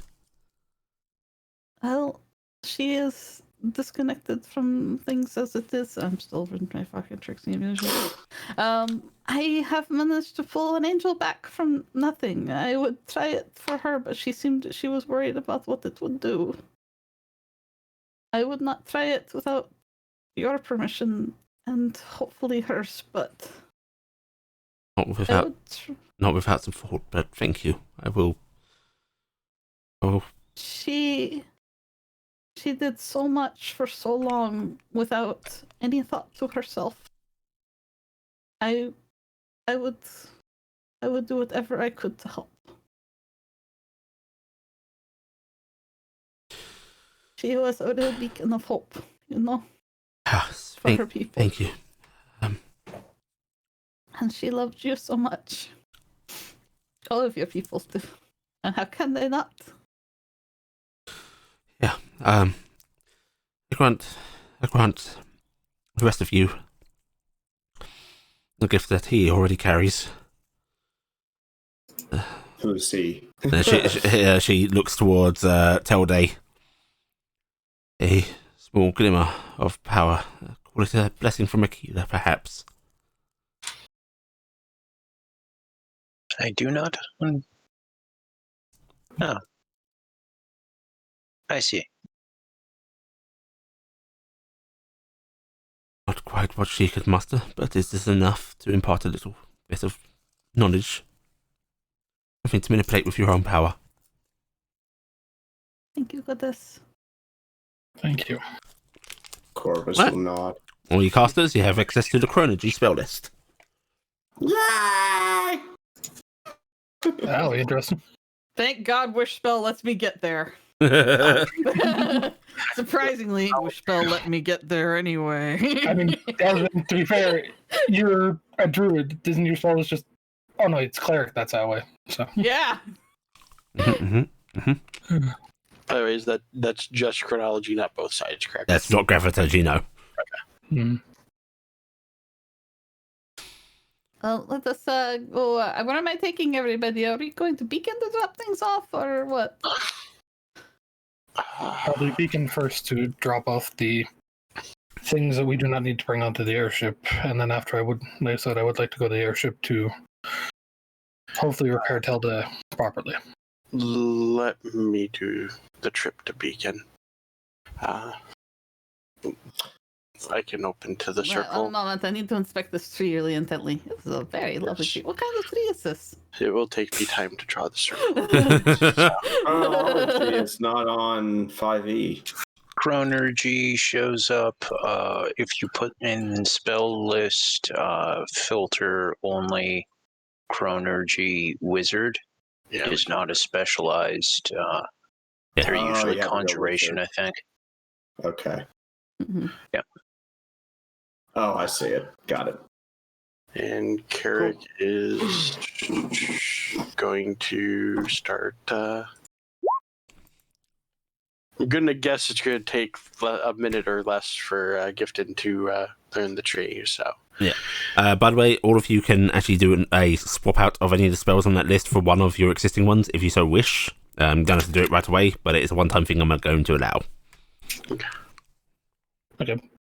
Of course, you preparation casters don't have to worry about that shit. Okay, that was what I was about to ask. Especially for those of us who are just the anything we want on our list. Yeah. No, they are added to your class spell list as far as that goes, but those that aren't prep can do a swap out. Those that are prep can do a swap out as well, but you can do that anyway. Mm-hmm. Okay. and circle to beacon. Okay. Right. Carrick opens up a teleportation circle to beacon. Is everyone Alright, heading through? We'll take the critters that we need to take through, Mhm. and then we'll go through. Yeah, we may as well just go through that and then all the other. I'm going to go for Jackson, guard. I should give you these. Reach into the bag and pull out the tools. Jax will look at it. It's still in the little case he had made, right? Yep. Or Yes. Yeah. Jax will take the box and opens it and go. You did figure out a way to make it here after all. Thank you, Telda. And he will actually put it in the bag that doesn't have the bag holding, because I'm assuming, if I had to guess, is his thread also in there or no? Okay. Nope. Okay. Either way, he's putting in the bag with actually no bag of holding. Then, yeah, he didn't see it there, and they're just not messing it up. Okay. Right, and then you all go through the teleport circle, arriving back in bright. It is bright. It's beacon. It's bright compared to where you just were. Nighttime. It's that tells you a little bit something. It's daylight here. How do you do today, guard? Good morning. Not realizing I'm still on my illusion. Yeah, you see this Scar just go, He's using magic in his gift, and don't worry. It is Gifton. Oh, Gifton, remove the... I'm sorry. Oh, time appears to be slightly different here. Hey, look, you can get extra light here, Treble. Treble is reaching up into the sky. Oh, sky time. Just imagine now. Dingus on your other shoulder is just staring at Treble. They're very different, sweetie. We're just you'll learn to love them. gonna scratch Merrick under the chin. We treading heavily, yeah. Does Corvus see any of the wigglies at the corners of his vision? Yes. Everything's back. Everything's back. Do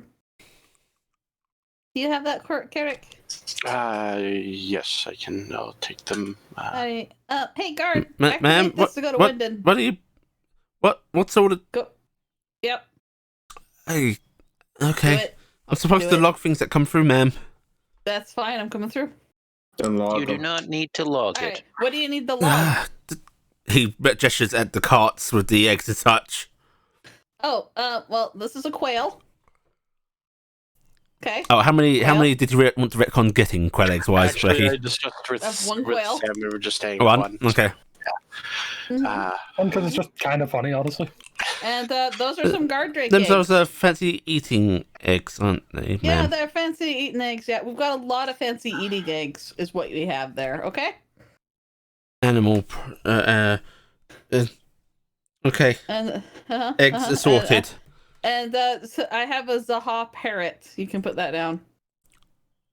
Okay. There you go. Right. Thank you, Good. ma'am. All right. I need to go. Yeah. All right. So good job. Carrick's. Jax actually. Okay. Good. Jax is going to go. Oh, Gifton, before you go here, and he'll Oh, offer do you her a ring. Oh, thank you. Do you want me to open up a tree real quick for you to go to the airship? If you're not going to be too long, then I would like to also just gather a couple things I have in my house here for tools to make it easier. If anything, you probably use Corvus's workshop. It's probably better than what we have on the airship. That is true. And my own Corvus, workshop might work well. help fix Tilday. Corvus No. is halfway through the town. He's Goodbye, just started Corvus. walking. All right. Yep. Well, if you need anything, I am going to dodge familial responsibilities. Goodbye. Okay. She says goodbye, and they have not opened up the teleport circle for her like she asked. Open it. Checks well. Just quickly else up. That ring should function very similar to the cloak you were wearing before, the protection one. It takes some time, ma'am, and you all need to clear the circle. All right, I'm waiting. I've already cleared the. They just watched the half elf drag the. How many times do you say goodbye after the next 10 minutes of casting? Goodbye. 1 minute of casting, rather. Goodbye. Every 6 seconds. And finally, the circle lights up. They're gonna be happy to be rid of it. Bye. Yep, I'm going out.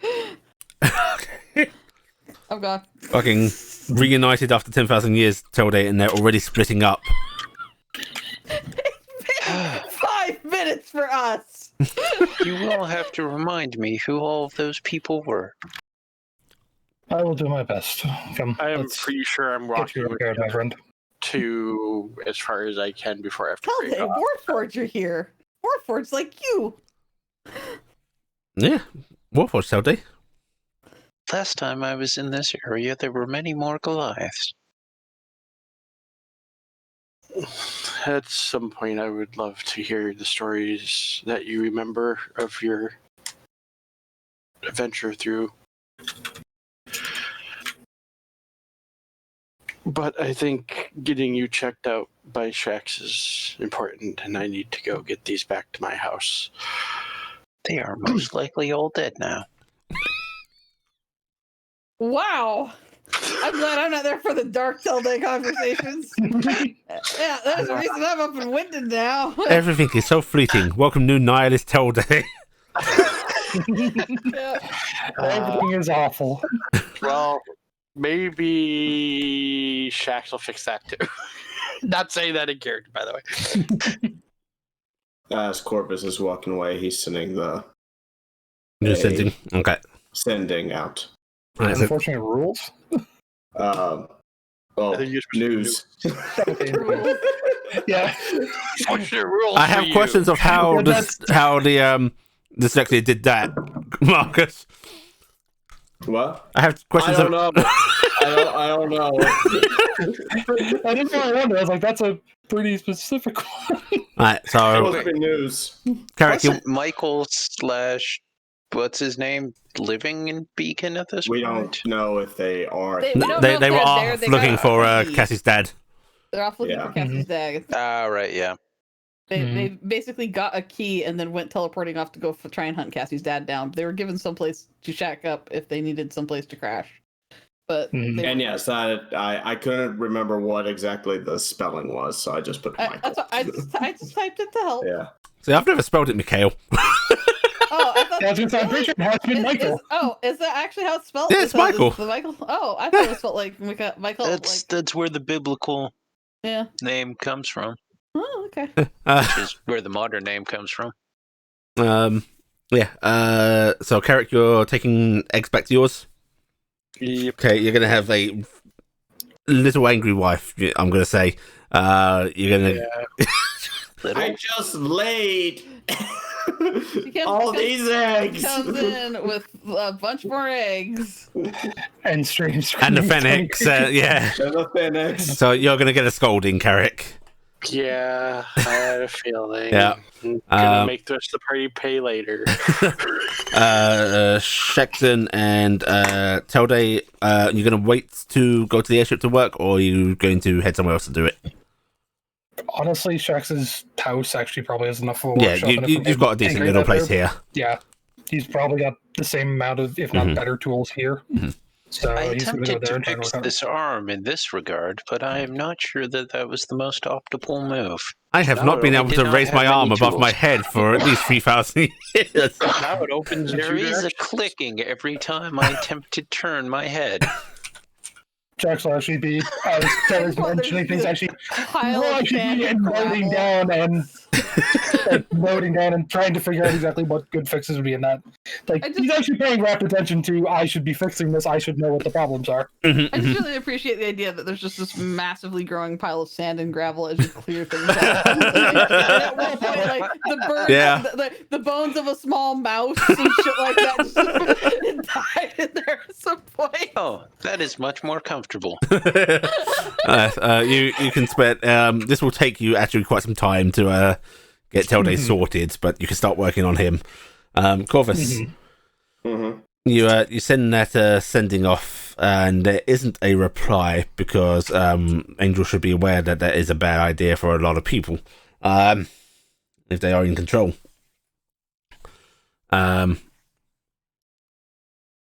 Are you heading outside the beacon yourself when you send this, or are you going to wait to do so?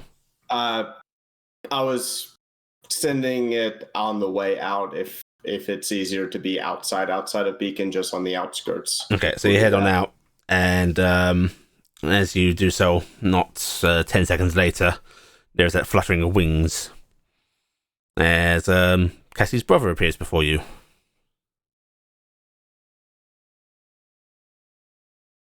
Is this both of you? Of course. What is it? Where is she? She is dead. What? We went to a time far in the past to collect things. Situations were unknown to us. Activities were done that made the angels of old aware of what she was. And they came to deal with it. Angels killed her. Yes. I suspect that she did not go down without a fight, from what Gifton has said. There's no such thing as angels as old. They are the same ones here today. And they killed my daughter. Yes. I did tell you she killed like 3 of them. Yeah. She, from what I understood, 3 of them did perish in the events that transpired. One of them was the name, sorry. Crucio.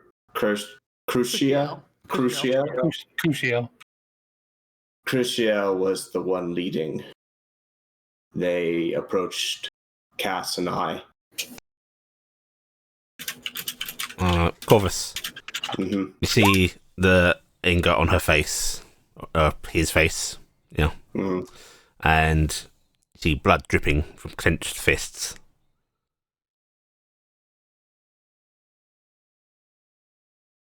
And then, Sorry, I could not do more. when you say that, they just look at you, and there is hatred, not directed at you, just hatred. And they are gone.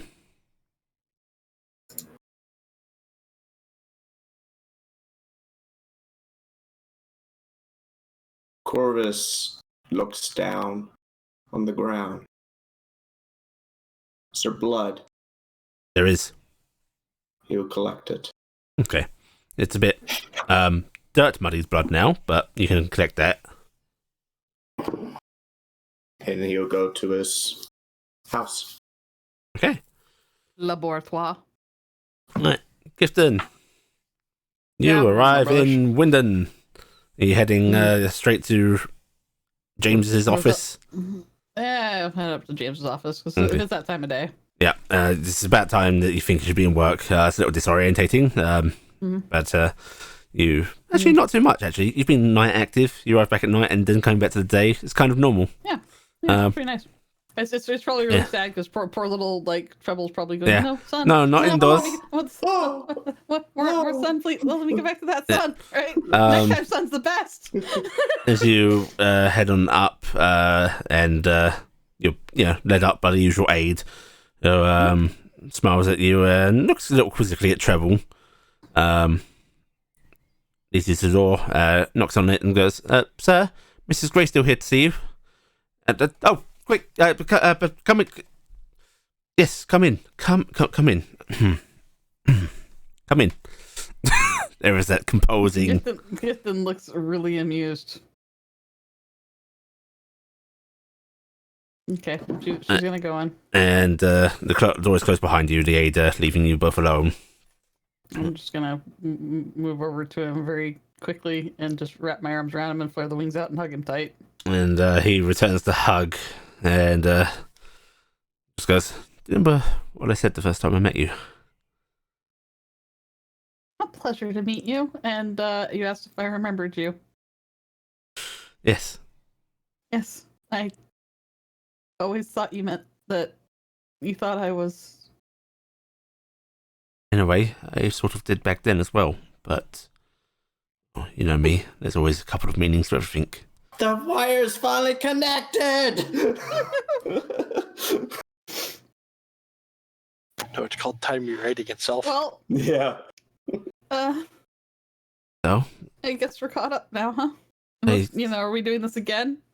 I, at the very least, don't remember any other occasions of such things. Okay, well, that's good. Did she have a good life? She, me and her, we were together for a few more years, and the grappling hook came in very handy. And then Sorry to tease you so bad. Tried to drive you nuts, though. You couldn't blame me for You realise that it's opportunity. been affecting me for thousands of years, right? Yeah. Until you probably figured it out more recently, right? Mm-hmm. And I suspect that you should be seeing her sometime. Left, you see. Oh, she did? Well, I hope I do. It took a good 10 years for her, but she made her way to the temple. I found a new host, and it was the last I ever saw of her. Hopefully you didn't get her into too much trouble. What the hell did you want in the vault? Oh, there was some advanced technology in there. It was... I saw the nicest jacket on the way through the Sphinx's temple. You would have loved it. Oh, really? My style? Yeah, or your style. You don't even know what my style is. I'm always wearing a military uniform. I've seen you out of uniform. Yes, I don't really have any good clothes, though. Seen you. I've made you clothes. And he gives you a shit in green. Looking wounded. Oh, okay. No, Well, I'm so sorry about Cass. I wish I knew what happened, but Damn. what happened to Turiel after I left? Yes, definitely sit down. Oh, Okay. Cassie said the written words. Nephilim. You can say it freely in this day and era because it's well accounted for. Back then, Cassie said it? he said it. I don't have the full picture. Even my contacts didn't have the full picture. Did it, and it brought down the wrath of the heavens.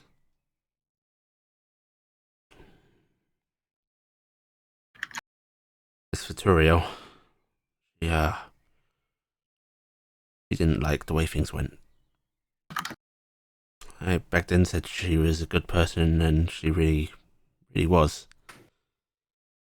She stood with Sahar when the god struck. He and a few others. It's like seeing the rebellion all over again. Did she die? No. No. She was captured. She should have been taken before the courts. They likely would have executed her. But the one in charge of her capture decided to punish her there and then. Much like myself. So she was. Her wings were ordered torn away from her. The divinity tarnished.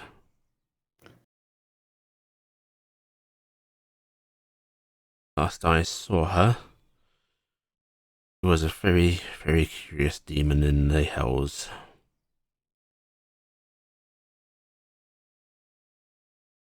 Does she still remember? Bits, pieces, comes and goes.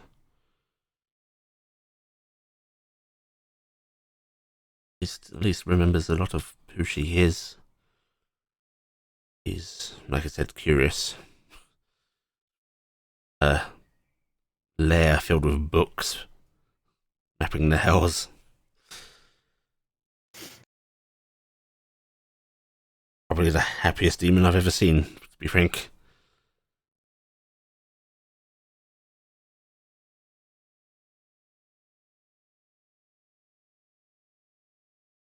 Oh. Well, I gotta get really good at fixing people's wings, it sounds like. Indeed.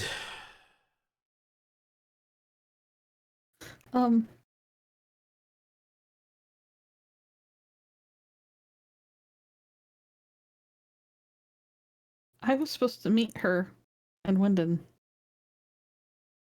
around now.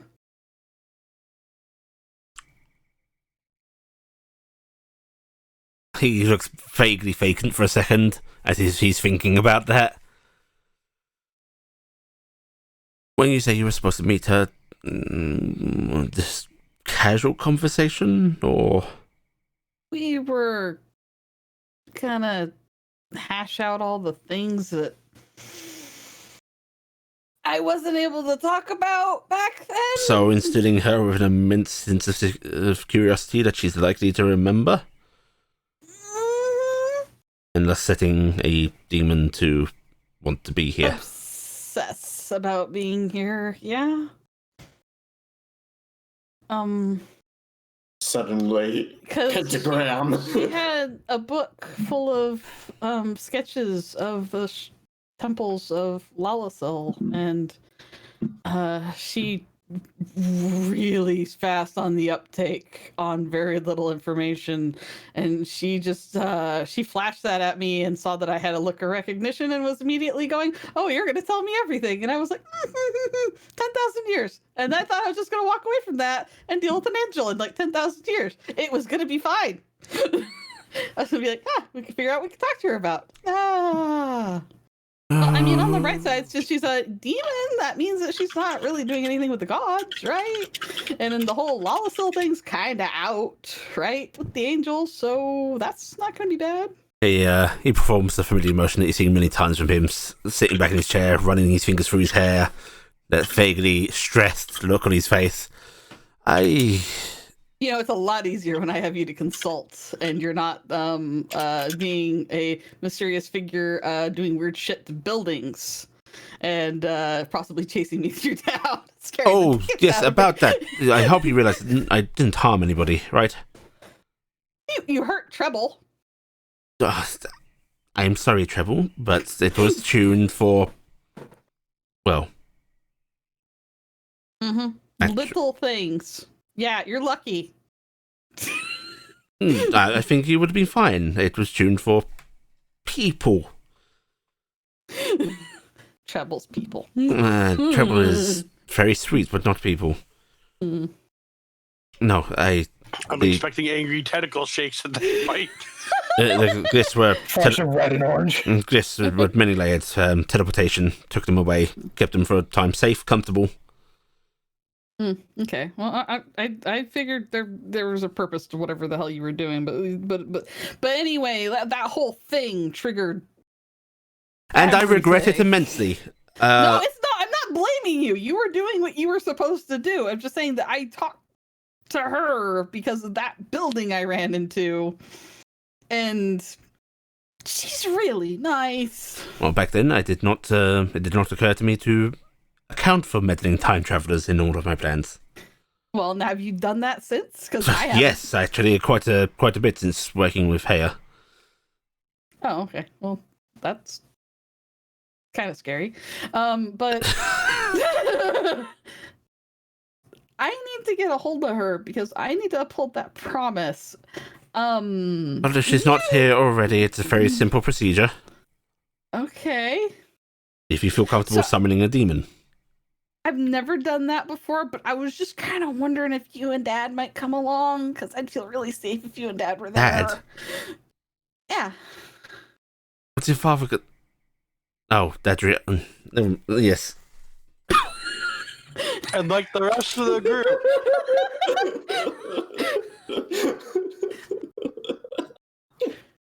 Why do I have the sunny feeling that there's going to be a shot? Ma'am, you can't go in there. Just bang, bang, bang, bang, bang. All right, listen, I don't know how to do it, and I don't know where to do it, but I told her I'd do it in Linden. Hey, Can I do it at your house? Yes. Cool. That's not going to look I bad. may not be an angel anymore, but I am a very capable wizard, and I can handle a summoning of a demon. Okay, cool. So we got this. Yes. And wait, I didn't even agree to this. Why am I already talking? You already just agreed to it. You just agreed to do it. All right, so we'll get Dadriel to back us up, right? Just in case, because demon, right? And I'm sure that you're a very capable wizard because you've saved my bacon many times as a very capable wizard. But safety, numbers, good. I don't know if we should include Dadriel. Why not? Well, for one, summoning a demon is rather heretic. Not seen positively by most Celestials. And Dadriel is very nice, but he is one. Yes, but he is also going to have to deal with the fact that Badge Flash wants to do it. And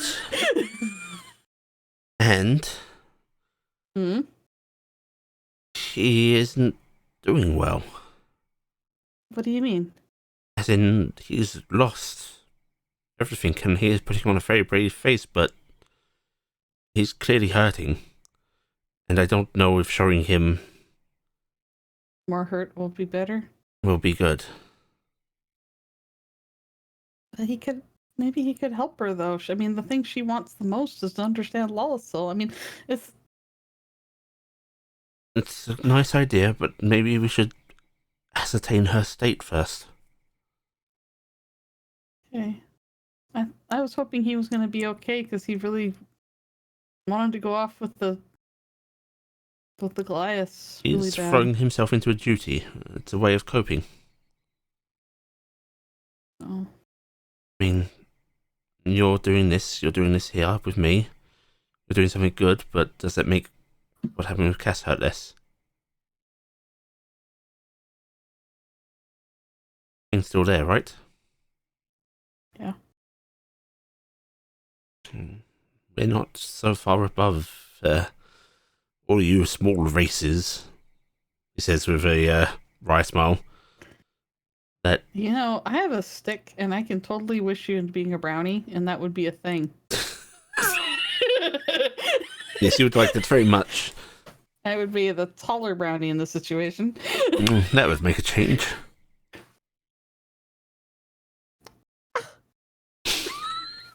So yeah, I remember someone being very short.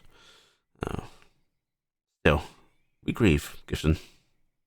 I know, but we have so little time to get everything done. I don't know how to fix it, and I don't know how to help people who won't let me in. Okay, I can't help. I can't help Tilde. I couldn't help Cass. I tried so hard to help Cass. And I don't even know where to begin with Zadriel. And I know you're not letting me in either, so I don't know how to help anybody anymore. I don't know how to let people in, Gifton. You know, I shouldn't put that on you, but... No, but it's not me trying to keep you out. I don't know. It's hard. It's not just hard, it's been... You know how many lies I've told. What if... I don't know what I really feel and think anymore. Did you ever sit there going, it's what I'm saying now, just another act that I don't even realise I'm doing? Sometimes I don't even think I know what I want. But I don't know if that's the same as what you're going through. But I don't know. But one thing I am confident of is that me and you, are an unstoppable team. yes, we totally are. And we're gonna summon this demon and totally fix our old friend, and it'll all be okay. And we'll have one more angel on our side, or a demon. I don't care. I don't care what she is. I want Turiel back. One little thing. Yeah.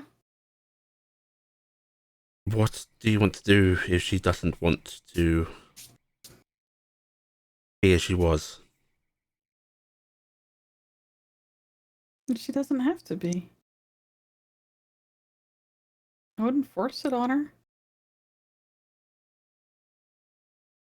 But I wouldn't force that on you either. I don't care if you're an angel or a demon or a human or a sphinx. Is that shiver? But whatever. It doesn't matter to me. I care. Letting you in for a moment, Gifton. I'm scared. Of what? Of what I am now, what I might become. Then let me help. Let me do what I can. You don't want to become a demon, right? No. Let me use some magic and I will make sure you never become a demon. Okay? Of course. It won't be the quick and easy route. It won't just solve your problems and make them go away, but I can make sure you never become a demon. Would Only you if you want me to make you an archangel again, I'd make you an archangel again. But if you don't know what you want, at least I can keep you out of that path. I'm sure you'll figure something out. Now, would you like to go get some lunch? I can take some time off to get some lunch with a dear friend. Perhaps we can go get some goat's blood. Yeah, we should totally get some goat's blood, and I should message people and let them know that I'm gonna be 1 second. Just take out the sending zone. Hey Carrick. Gonna go summon a demon. No bigs. See you later. Don't ask. You also have a sending from Corvus. Yeah, but Corvus doesn't need to know I'm summoning a demon. Corvus would be in Winden really fast. You just get a message of, I'm slightly in trouble and might be grounded for an hour or so, but I might be able to come if you need assistance. Can't send it again. That was my stone to you. Yeah, but you're saying that's your great wizard. Ah, fuck. Hey, do you want Carrick involved in this? I trust whoever you trust to be involved. Yeah, can you do a sending spell to Carrick? Oh, really? My spells. I'm gonna fold my arms. Wasn't there just a boast a bit ago about a great and powerful wizard that I heard about? Yes, and I am above the trifles patrol. What do you want me to tell him? I don't know. Just tell him we'll meet at your place because we're gonna summon a demon. Okay. He already knows about the summon demon part. Carrick, He said apparently he's you already grounded know about because the he bought a summer demon bunch of part. puppies. Meet at my place in Wyndham, please. To the GM, do I get permission to go help Gifted? With some sternly worded advice that you should perhaps bring back some treats from a specific bakery in Wyndon if you're going to Wyndon. I will bring- Just don't tell your wife you're gonna go summon a demon. Yes, I don't know, I'm mention just that trying part. to Let the rest of the party know about the demon summoning because you might. On the way out. I don't know if I want to let the rest of the party know about this. Okay. Alright, so we're gonna There's go. got two of them. One of them was which is waited Elsewhere. 10,000 years to see you. In a back in a sandy land. 5 minutes. Louis, What? yes, you. You. Hi. Hi, Louis. You're in the northern part of Sahara right now. People you know, the people you've connected with. You've been tracking some of the movements still going on here. Forces that you were once vaguely allied with. Hexenreichers that were helping fight off the invaders, supplying arms and so on. They. Yeah, we never checked out the facility. Hey, you guys still got to do that. Fun is it? see, I don't think Yeah. you gotta get back to it. That's why we have a tree. They So yeah, that's why I could get back. Yeah, let Ellie go through. about a year ago, they started cutting contact with most people.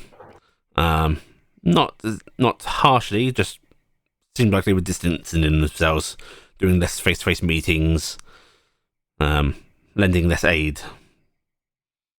And you thought, okay, it looks like most of the invasion has actually been driven out, so perhaps they're just pulling out themselves. But a lot of them never left. And you've been working with a couple of people, quite a few people, there's a small network here, to track what they're doing. You've been sending reports back, in contact with someone called Trill, basically figuring out what's going on. And it has led you onto your current journey, checking out a large facility. It's a few days' travel still, even with your griffin. You're not particularly happy in the sand, never has been. Constantly doing the sort of fluffing and aggravated griffin noises. Do they squawk? Do they roar? I don't know. It's a mix of Yeah. both. Squirrel. But as dutiful as ever. You're currently at rest in one of the towns, on the way to this destination, when you get a sending in your head. A familiar voice of someone you know as Trill Fadelight. Louis, darling, you might have some companions that you should meet up with. A motley group, including a metal man. This will take multiple sendings, don't worry. They are going to be approaching, probably from the same direction as you. Trust them, they're good people, according to the higher powers. I'll send word to you when they start approaching closer. Well, kisses. Goodbye.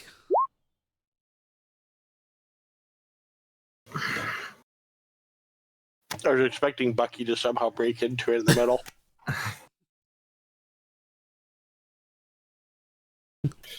Okay. Do you want to reply? You can. I'm actually thinking of a response because he doesn't say much.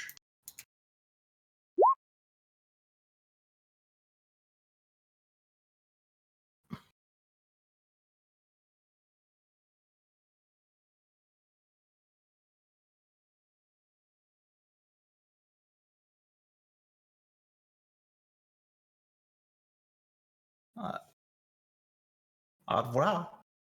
And that's all I'm saying. Okay. Perfect. And your head is silent, free of intrusion. Your Griffin out in the stables here beside this tavern. A young drow woman actually sort of comes out holding a plate. Mr. Louisois? Yes, how can I help you? My mother said to bring you this. Some food and drink. You sure you do not want to come on in? No. I appreciate the hospitality, but my fine feathered friend, as I'm screeching Tessa, she gets annoyed if I go too far for too long. Especially here, she does not like the sound. But I thank you. Of course, and she gives you a little curtsy and turns to go before pausing. But what is your name, young miss? Why do you make me name NPCs? Because this is Louis. There we go. Okay, 1 second. Why, I'm NPC 186582443. I am Noha, sir. Noha.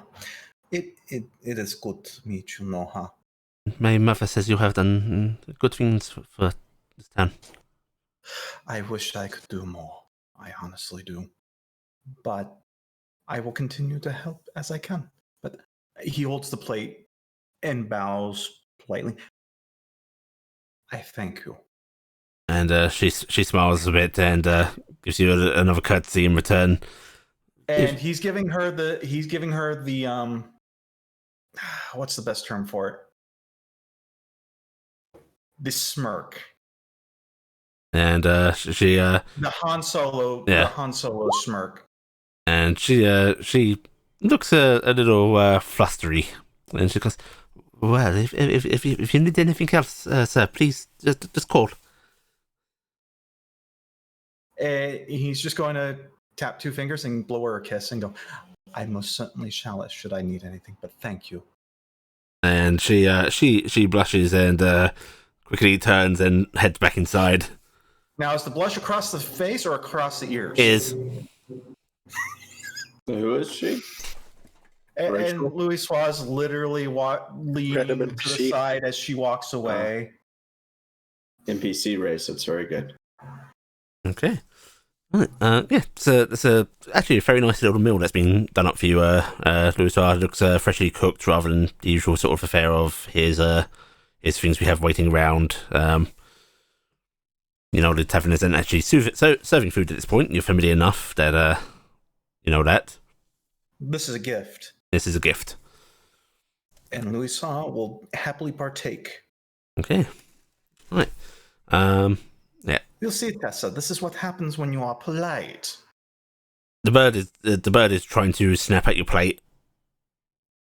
Is there something like a chicken leg or something? Chicken leg to a griffin, you monster. There's no chicken leg, but there is a what looks like to be a pork chop, bone and all. Louis Swan's going to tear off a chunk and toss. And they gulp it down as birds do. And there's some sort of happy ruffling of wings, and their neck poofs out a bit. Yes, I know. We shall eat, we shall rest a little bit, and then we shall continue on. Okay, and you're able to spend your time eating with your companion. The best of friends. Yeah. Sorry, Tobes. Trying to get you in a little bit, but it's hard because everyone took off. Everyone's scattered to the four winds. We're good at it, and you know this. All right. So, Gifton, you get messages sent off to people. Mm-hmm. Then we make arrangements for demon summoning. Yep. You're telling people, Carrick? I tell people I'm going off to help Gifton. Okay. Take care of something. It's quite exciting when you go to tell Shaxton and Telday because Like, one of I didn't Telday's know that arms part is off. removed. Yep, Wow, he's C-3PO'd. yep. Is that And supposed to come there off? is a lot of dirt on the floor, a lot of sand. I do not like sand. It does get into everywhere. Gentlemen, looks what I don't think Sand likes you either. Mhm. Oh no, Okay. that is quite untrue. It seems to love me quite a bit. It grinds right in. The queen seems quite attracted. It grinds so fine. Gifton sent me a tell from Wyndon asking for my assistance with something, so I'm got ungrounded temporarily to go assist her. Well, good luck. Stay out of trouble if you can. I hope to. Yeah, don't need even no problem here. Yeah, that's say that part. I was That about mentioned to that- jokingly go, as long as you aren't summoning a demon, it should be fine. I have a high enough deception to pull this off, so Gifton back in the present. Maybe. Summoning a demon. Maybe. I have a double. I get a double roll and 20. Nice. I get to advantage you if you try. If you do, Are you gonna go tell It cancels Corvus? out. I'm like if I don't go in. Yeah, if I can find him. He's in his medical lab. This little bit of blood that he's trying to get the What do mud you out have of. that gives? Let's Yeah, not it worry is. about it right now. Yeah.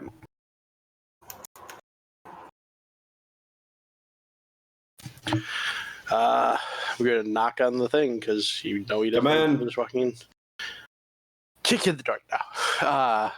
Corvus, I'm running up to Wyndon to assist Gifton with something. What has she gotten herself into? She asked for my assistance. Are you going to... Is it a personal thing? Is it a problematic thing that we all have to be involved with? I am guessing not, since she did not ask me to bring others.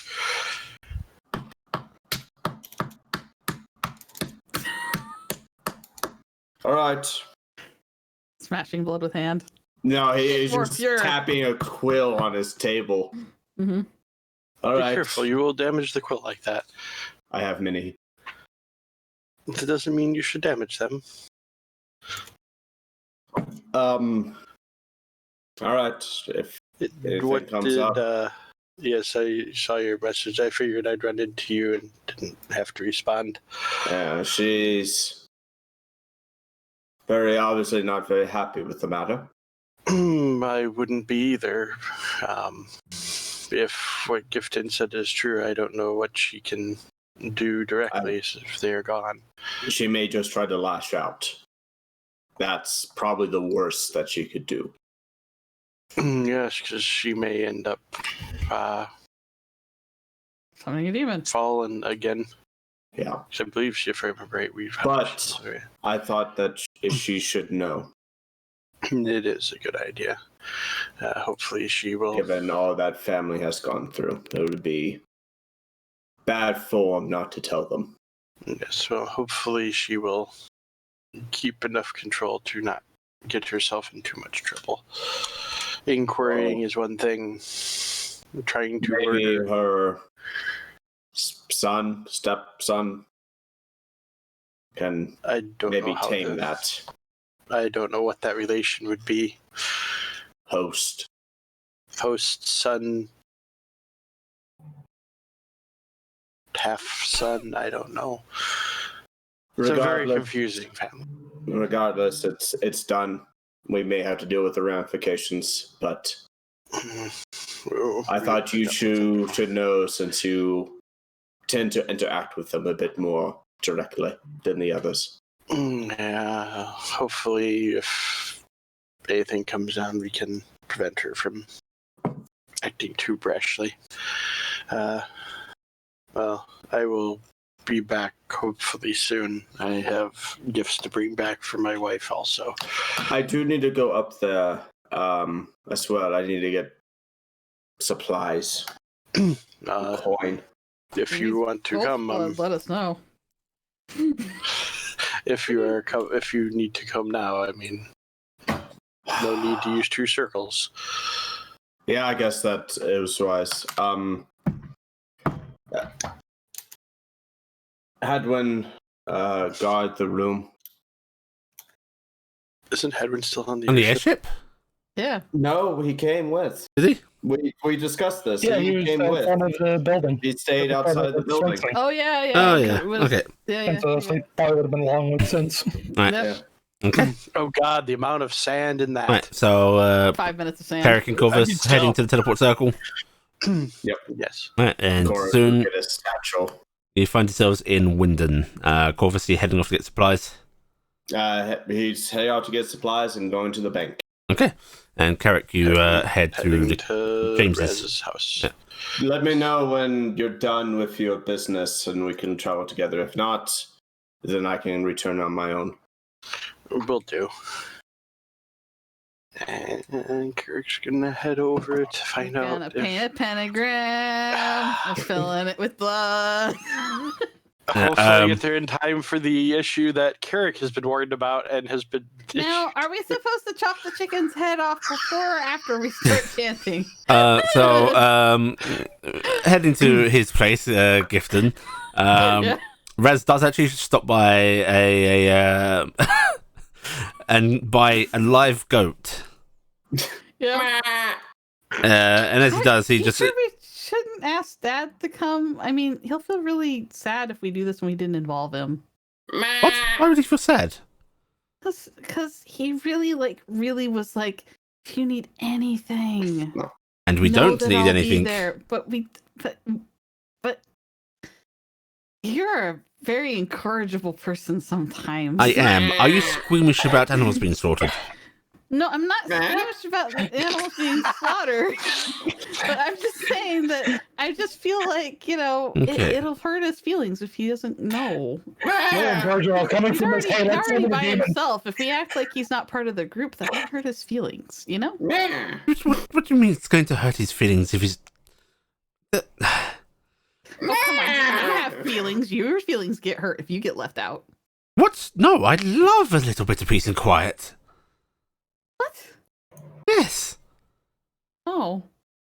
That's why the goat needs to be killed sooner than later because it keeps making noise. Besides, I know that if I ever need you, you come running to me. Oh.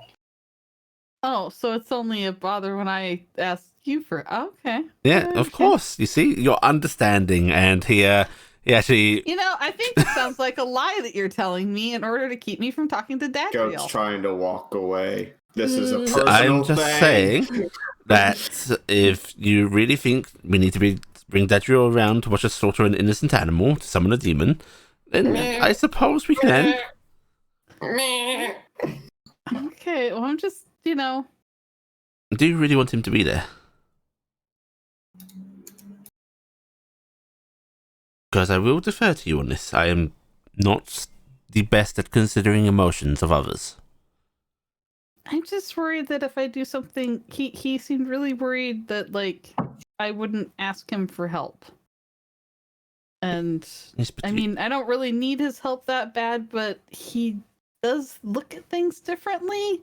Which, by the way, I don't know if I told you this, but I think that the dreamer likes Corvus in a very upsettingly close way.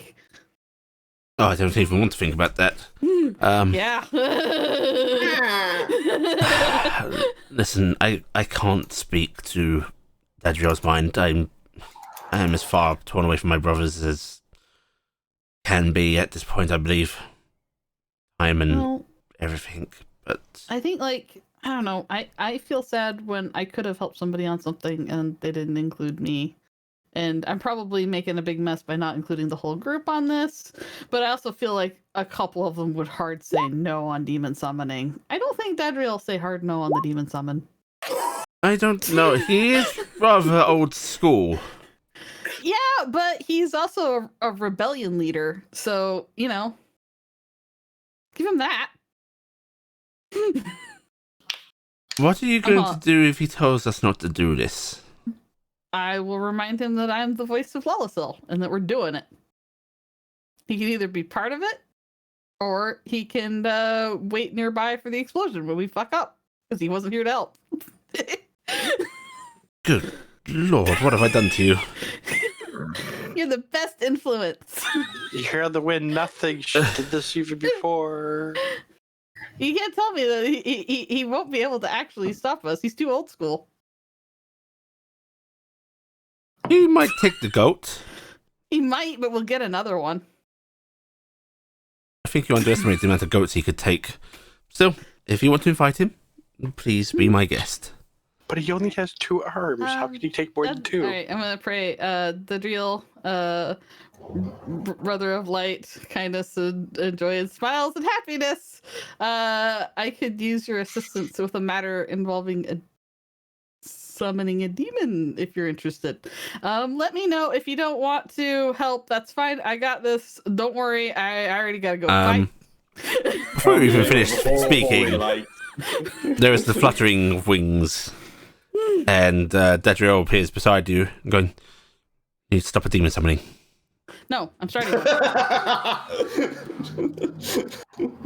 You're what? I'm starting a demon summoning. Why would you want to do that?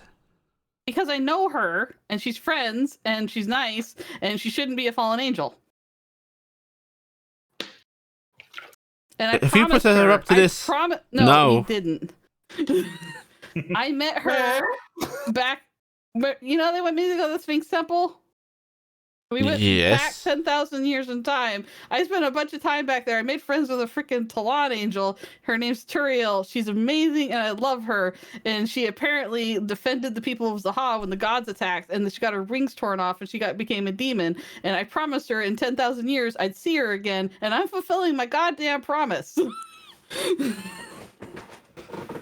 Have you told her it's a bad idea? No, I haven't told her it's a bad idea. I did not tell you it's a bad idea. I think it's a grand idea.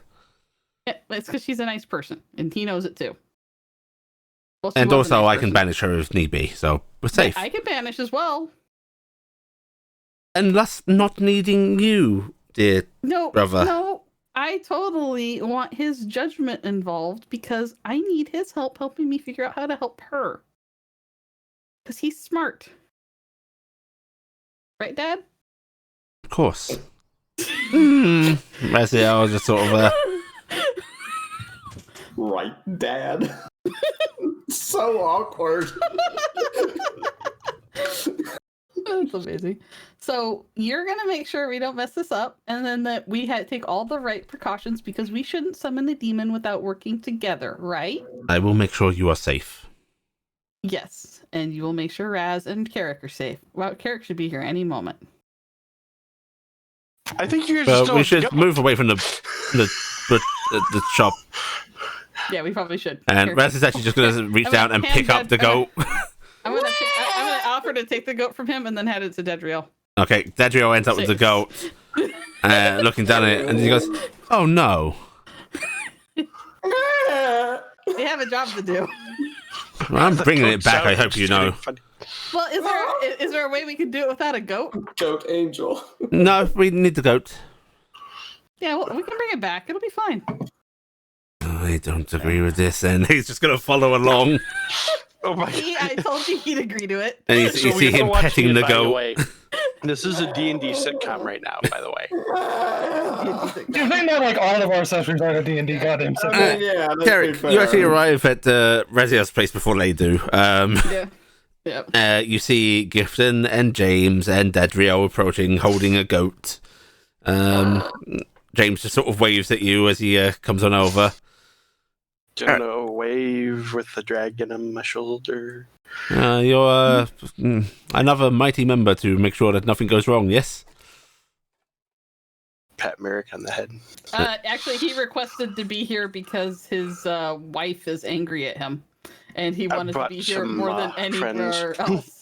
We have a lot of animals from Zaha. Something called a fennec. He got a bunch of them. Oh God, no! Not those little squeaking. Two are mobile. He brought 2 of them back. It feels like there's 10. They're cute and adorable. Just happen to make a lot of noise. All right. I'll handle the goat. Do we have I'll take the goat from Dedriel. protection? Like what we have two of the mightiest people we could have. Of course, we have protection. Because last time, remember the story of what happened back in Dolvewood? What, We were trying to blood find, magic, yes. Oh, were you doing Yes. blood magic with somebody's brother? We're doing this with a pair of angels. We're gonna be fine. Oh, so demonology is very well researched. Summoning is very simple. Yeah, we'll be fine.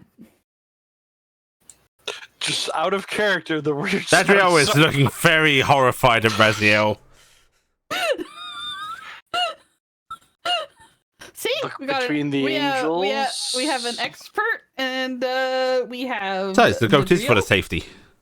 I'm going to look at Merrick. By the way, where's where's Dingus? Probably riding on my our other shoulder. shoulder. Okay, so just in case, Merrick, I'm gonna. How about you go back to the food room? Bob, Just Bob. in case. Are you worried? We'll be fine. Listen, All this right. is a good goat. So the what- binding circle will be perfect. Are you sure we don't need a chicken? Because I thought we were supposed to chop the Why head off would a you chicken. need a chicken? I don't know. I always heard in the stories that they chopped the head off the chicken, and when the chicken stopped running around, that's when the demon would summon. Dagger continuing to look horrified. What stories have you been reading? No, we just need a goat's blood. You know, I get the really. Okay, fine. All right. That'll we use do a person, but I don't know. Yeah, see? No. See, we're gonna use a goat. Okay, so do I just like drain? Put Do the I just like mask drain it on. into like a bowl or something, or what are we doing? Well, we're going to use a little bit as a catalyst in a bowl. Very good. Well done. You've, Yeah. most of it, however, will be painted on the floor, which... Who's going to clean that for me? Carrick's a really good cleaner. He's Marvellous. professional. Thank you, Carrick. It better I be able know to why be clean with, I brought Carrick here. better be able to be clean with press. A horrified look on Carrick's face. I So better I be able have to clean it a with demonology magic. I have. expert, the celestial muscle, and the cleaner boy. I'm set. I This is wouldn't call great. myself an expert, but... Yeah, you're an expert at so many things I don't know. oh, you're right, I am. Astral He clean takes wood. you all into his home and leads you down into the basement. Yep, here we go. Well, just move some of these boxes aside. You know, I'm just wondering though, like, there's no way she just couldn't already be in Winden, right? Oh, entirely possible she is. She was told to meet you here. All right, well, while you're starting to set up, before you kill the goat, I mean, the goat basically is the major part of the setup. all right, well, I'm just saying, should I, like, try to scry or anything like that, you know, I to see if I can find her? suppose you could. I mean, just in case she's, like, 2 doors down, you know? Sitting in the library. I'm gonna cast scrying because it takes, 10 minutes. And see if I can find Thriel. It only works if she's on the same plane, so it won't matter if otherwise. I think. 1 second. Yeah, it has to be in the same plane. You still have her journal. You gave it back to her, didn't you? I did give that back to her. Yeah. Shame. I know. Okay. 1 second. Where's my D20? It's okay. She's gonna beat my DC. Yes, you dang. You should have just taken the finger. Also, can demons hear prayers? Mm. I'm asking the 2 experts. No. I don't know because I've never really actually been a demon. Okay. You're still hearing my prayers every night, though, right? Of course. Good. All right. So we don't know if that is or isn't proof that. Do you want to do an insight on that, Gifton? I am gonna pray very briefly to Raziel. Baby, keep a group. Are you actually praying out loud? Yeah. No, I'm praying silently to myself because I could do that. But I am inciting his ass. He might be lying, Gifton. Oh. Why were you inciting his ass? His face is his telltale sign. Oh, so what's your I don't DC, know, by the way? Maybe I don't 20. know anymore. 20. Yeah. Oh, hey! You actually see her! Where is she? She's currently hanging out on a random street. You don't know what the street is because you only get a certain radius, but she seems to be in a city that looks kind of Windenish. Oh my freaking god! She's already in Winden. I don't know We where should the enough street women. is. Couldn't she just look around using the scout thing and actually see if anything she notices? Yeah, can I point around a little bit, or actually, I just have on follow cam, right? You're focused in on the Remaining It's within up 10 to feet of the DM. target. Yeah. yeah. You know what? This is gonna be amazing. You know why? Are you gonna send the sending? Yeah. Oh, God.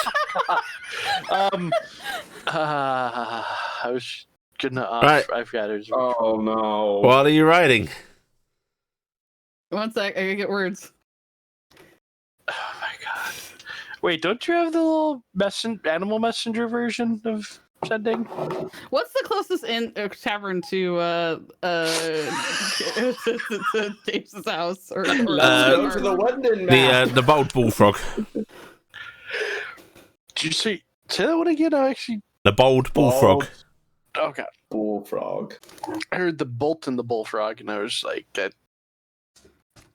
stop bringing bolts and bullfrogs. They can't jump then. Beep boop beep. I am now bullfrog.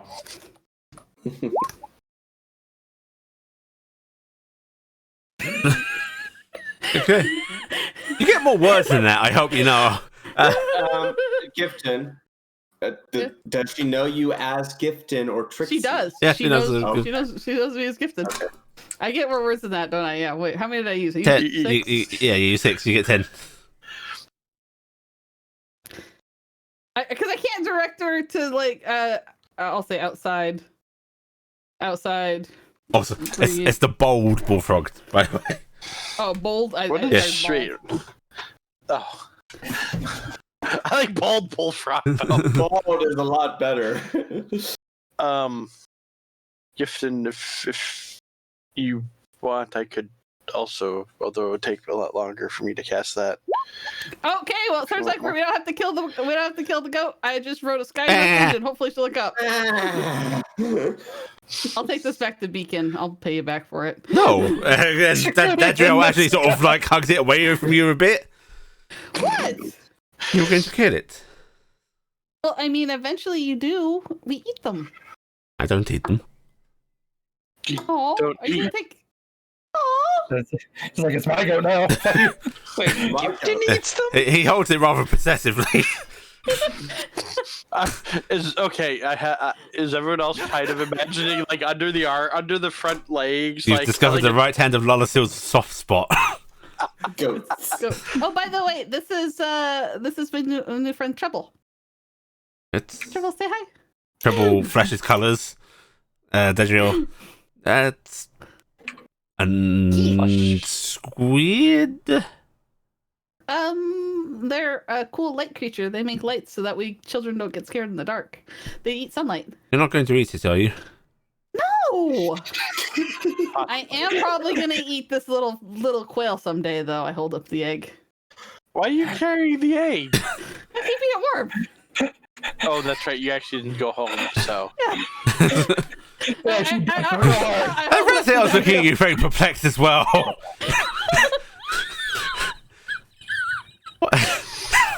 It's a very fancily colored quail.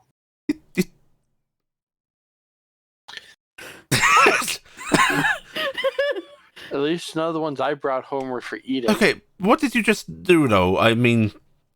Oh, come outside and look. Oh, right. Okay. I take him outside and I point at the sky. Oh my god. What if she doesn't look up?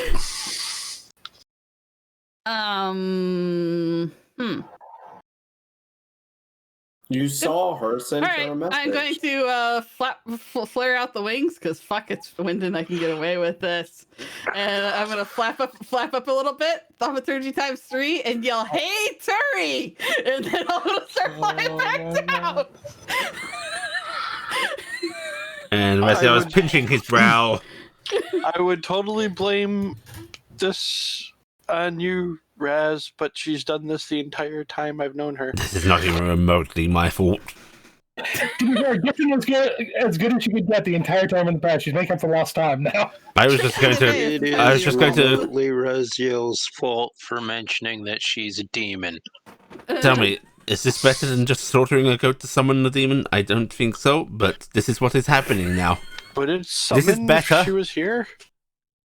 Well, if Yes. she's already in town, that means we don't have to hurt the poor goat. So we don't hurt the poor goat. We let it go to the natural Yes. end of its life, and then I think we the eat its meat. Skyward is a fine plan.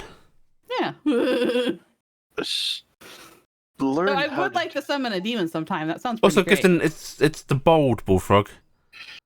Oh. Oh. Oh. Hmm. Oh, how do you think you have to correct it? Get carrot.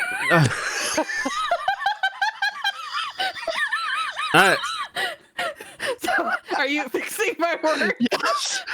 It takes me longer to do it, but How many bullfrog bars could there be in Winden? Yeah, but she that probably you doesn't need know to any worry of them. about this? We're Wait, walking over there. By the way, somewhere across town, Corvus, you heard, "Hey, Turi." Yeah. And of course, if you look up, there are words in the sky.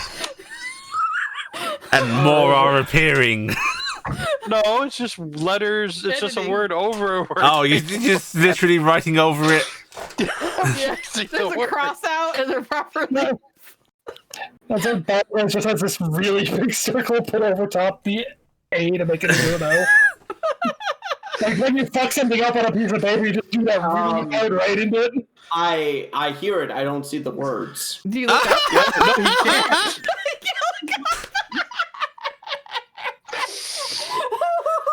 Very true.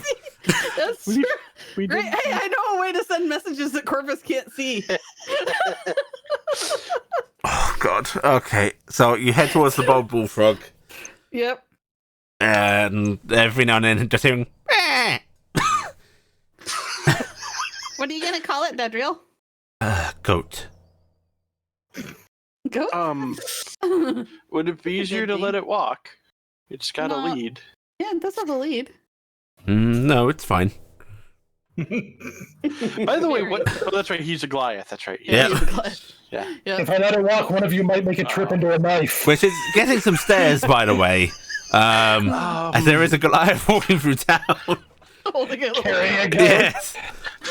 I mean, the carrying the goat's probably of the two the less concerning because they're probably figuring it's a Goliath. They So don't know we're gonna better. hang out in front of the bold bullfrog. Okay. You arrive out front of the bold bullfrog. And, Do I see the person that I saw? give me a perception check.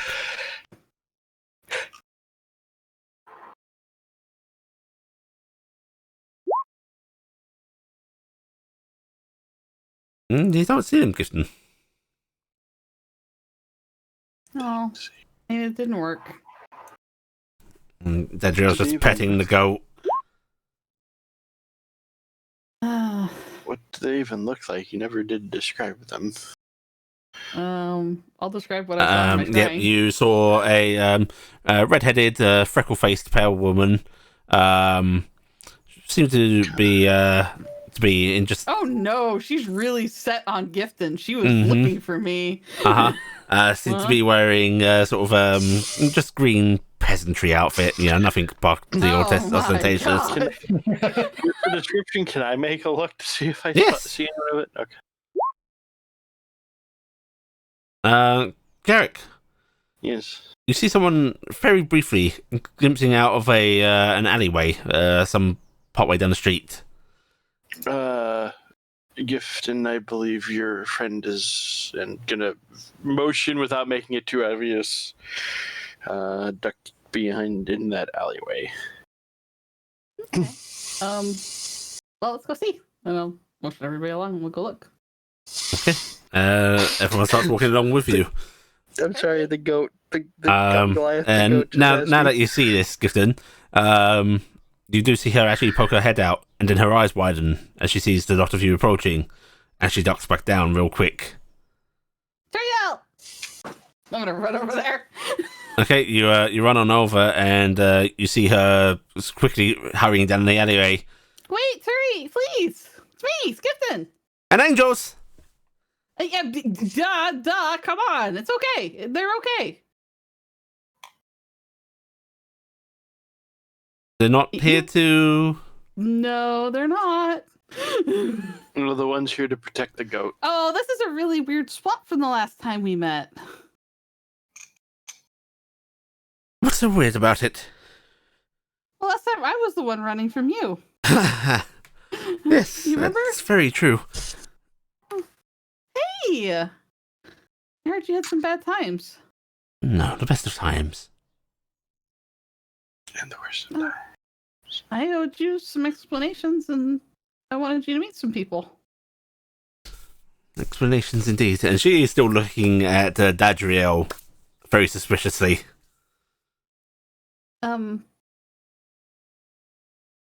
This is my brother. He's your brother? Yes. He's definitely not Fae, though. No, he definitely is. Remember? I said there were things I couldn't tell you back then. Uh-huh. Now, I'm going to say this out of character. Mhm. We know that the angels currently were told all the shit from Raz about the Lolasil stuff came up, right? Yeah. So they know Lolasil was a god and she died and shit, Yeah. right? All right. So a long time ago, the gods killed another god. I figured that. Yeah. And when they all fell with their heaven, they didn't... Came crashing down and created the Feywild, right? Yeah. And... Which would mean that he should be Fey. Yes, and he is, but he's not as messed up as the rest of us. Just like I'm less messed up than some of them. Because I'm still Faye. Because you know I'm different. He's just more like me. I'm gonna pet the goat. So he's not here to No, he's kill not. me. No, you're not gonna kill her, right, Dad? Not unless she tries anything, no. Yeah, so it's okay. Pet the goat. Come on. Mm. We were gonna do a horrible thing to a goat, and this is saving us a lot of time. Oh, is that for me? Yeah. Oh, you should have still done that. That would have been easier. What? I had to It probably still pulls her to the location. come here, and I didn't know where the bald bullfrog was, and I had to ask people. Well, I'm sorry. But do you want to come with us? We can go talk. Where are we going? We'll look over at James. I was planning to bring her to my house anyway, so... Yeah, we're planning on going over to James's house, so do you want to come? I know That's where your we're- face. Yes, you probably do. You're Raziel. Oh, I'm in decent company then. And she's actually going to come right on over and wrap an arm around his. I'm crooked a brow. You should have told me the big fella was already consorting with demons.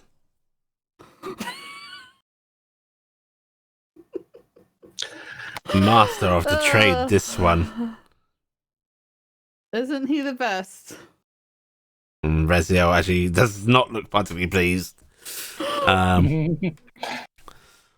right. Well, we're coming up back, and we'll have a nice sit down, the group of us. And I don't think I can make that skywriting go away anytime soon. So that's just how that is.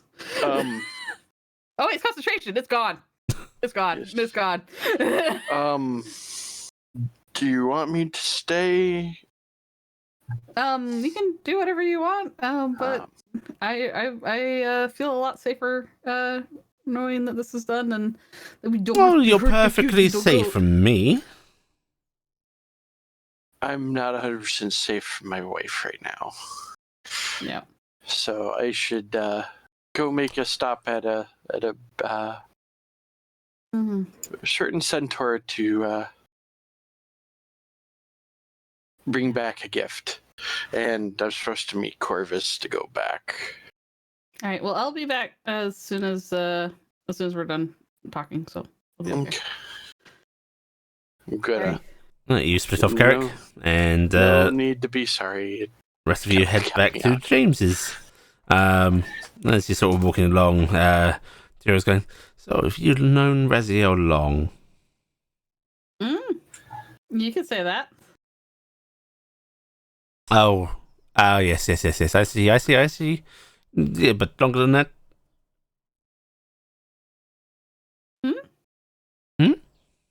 What do you mean longer than that? The smith called Razem. It was obvious even back then. Yeah, she had the prettiest eyes. No, actually, 10,000 years is about far as I go back. You see, I time traveled back there. Oh, I suppose that makes sense. I went through the Sphinx Temple.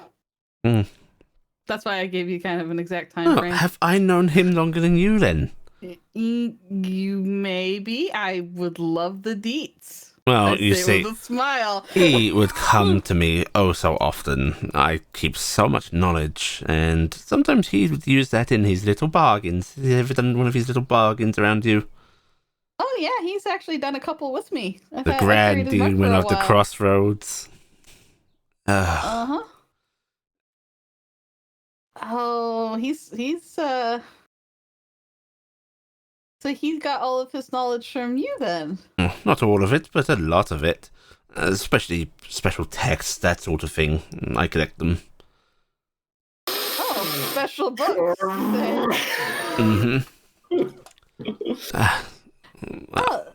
So do you know about the ones in Lady Gentle's collection? Oh, God, yes, those.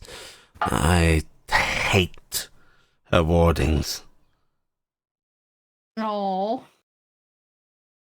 She has things I would love to get a look at. Everything. Well, I'll see what I can do. And you must tell me everything. All right, sure. And you are able to go into James's home and settle down for a nice brunch with a demon. Nice brunch with a demon. Yeah, and that is actually where we are going to end this week's session. Yeah. No. I want to keep hearing the story. No, we are going to end this week's session there. Everyone can take 3,000 XP. Oh no. And we will do the same time next week. Hopefully actually getting Louis out to meet people. And any piety? Oh, yes. What are you all at right now? 30. We lose piety. We summon 30. the demon. Go ahead and get yourselves up to a nice 35. Only some of us summoned the demon. That's true. Yeah. Actually, technically, And they didn't even really summon the demon. They just kind of like said, "Hey, you." Yeah, Skywriting's the first time I've seen that use of demon summoning. yeah, it worked.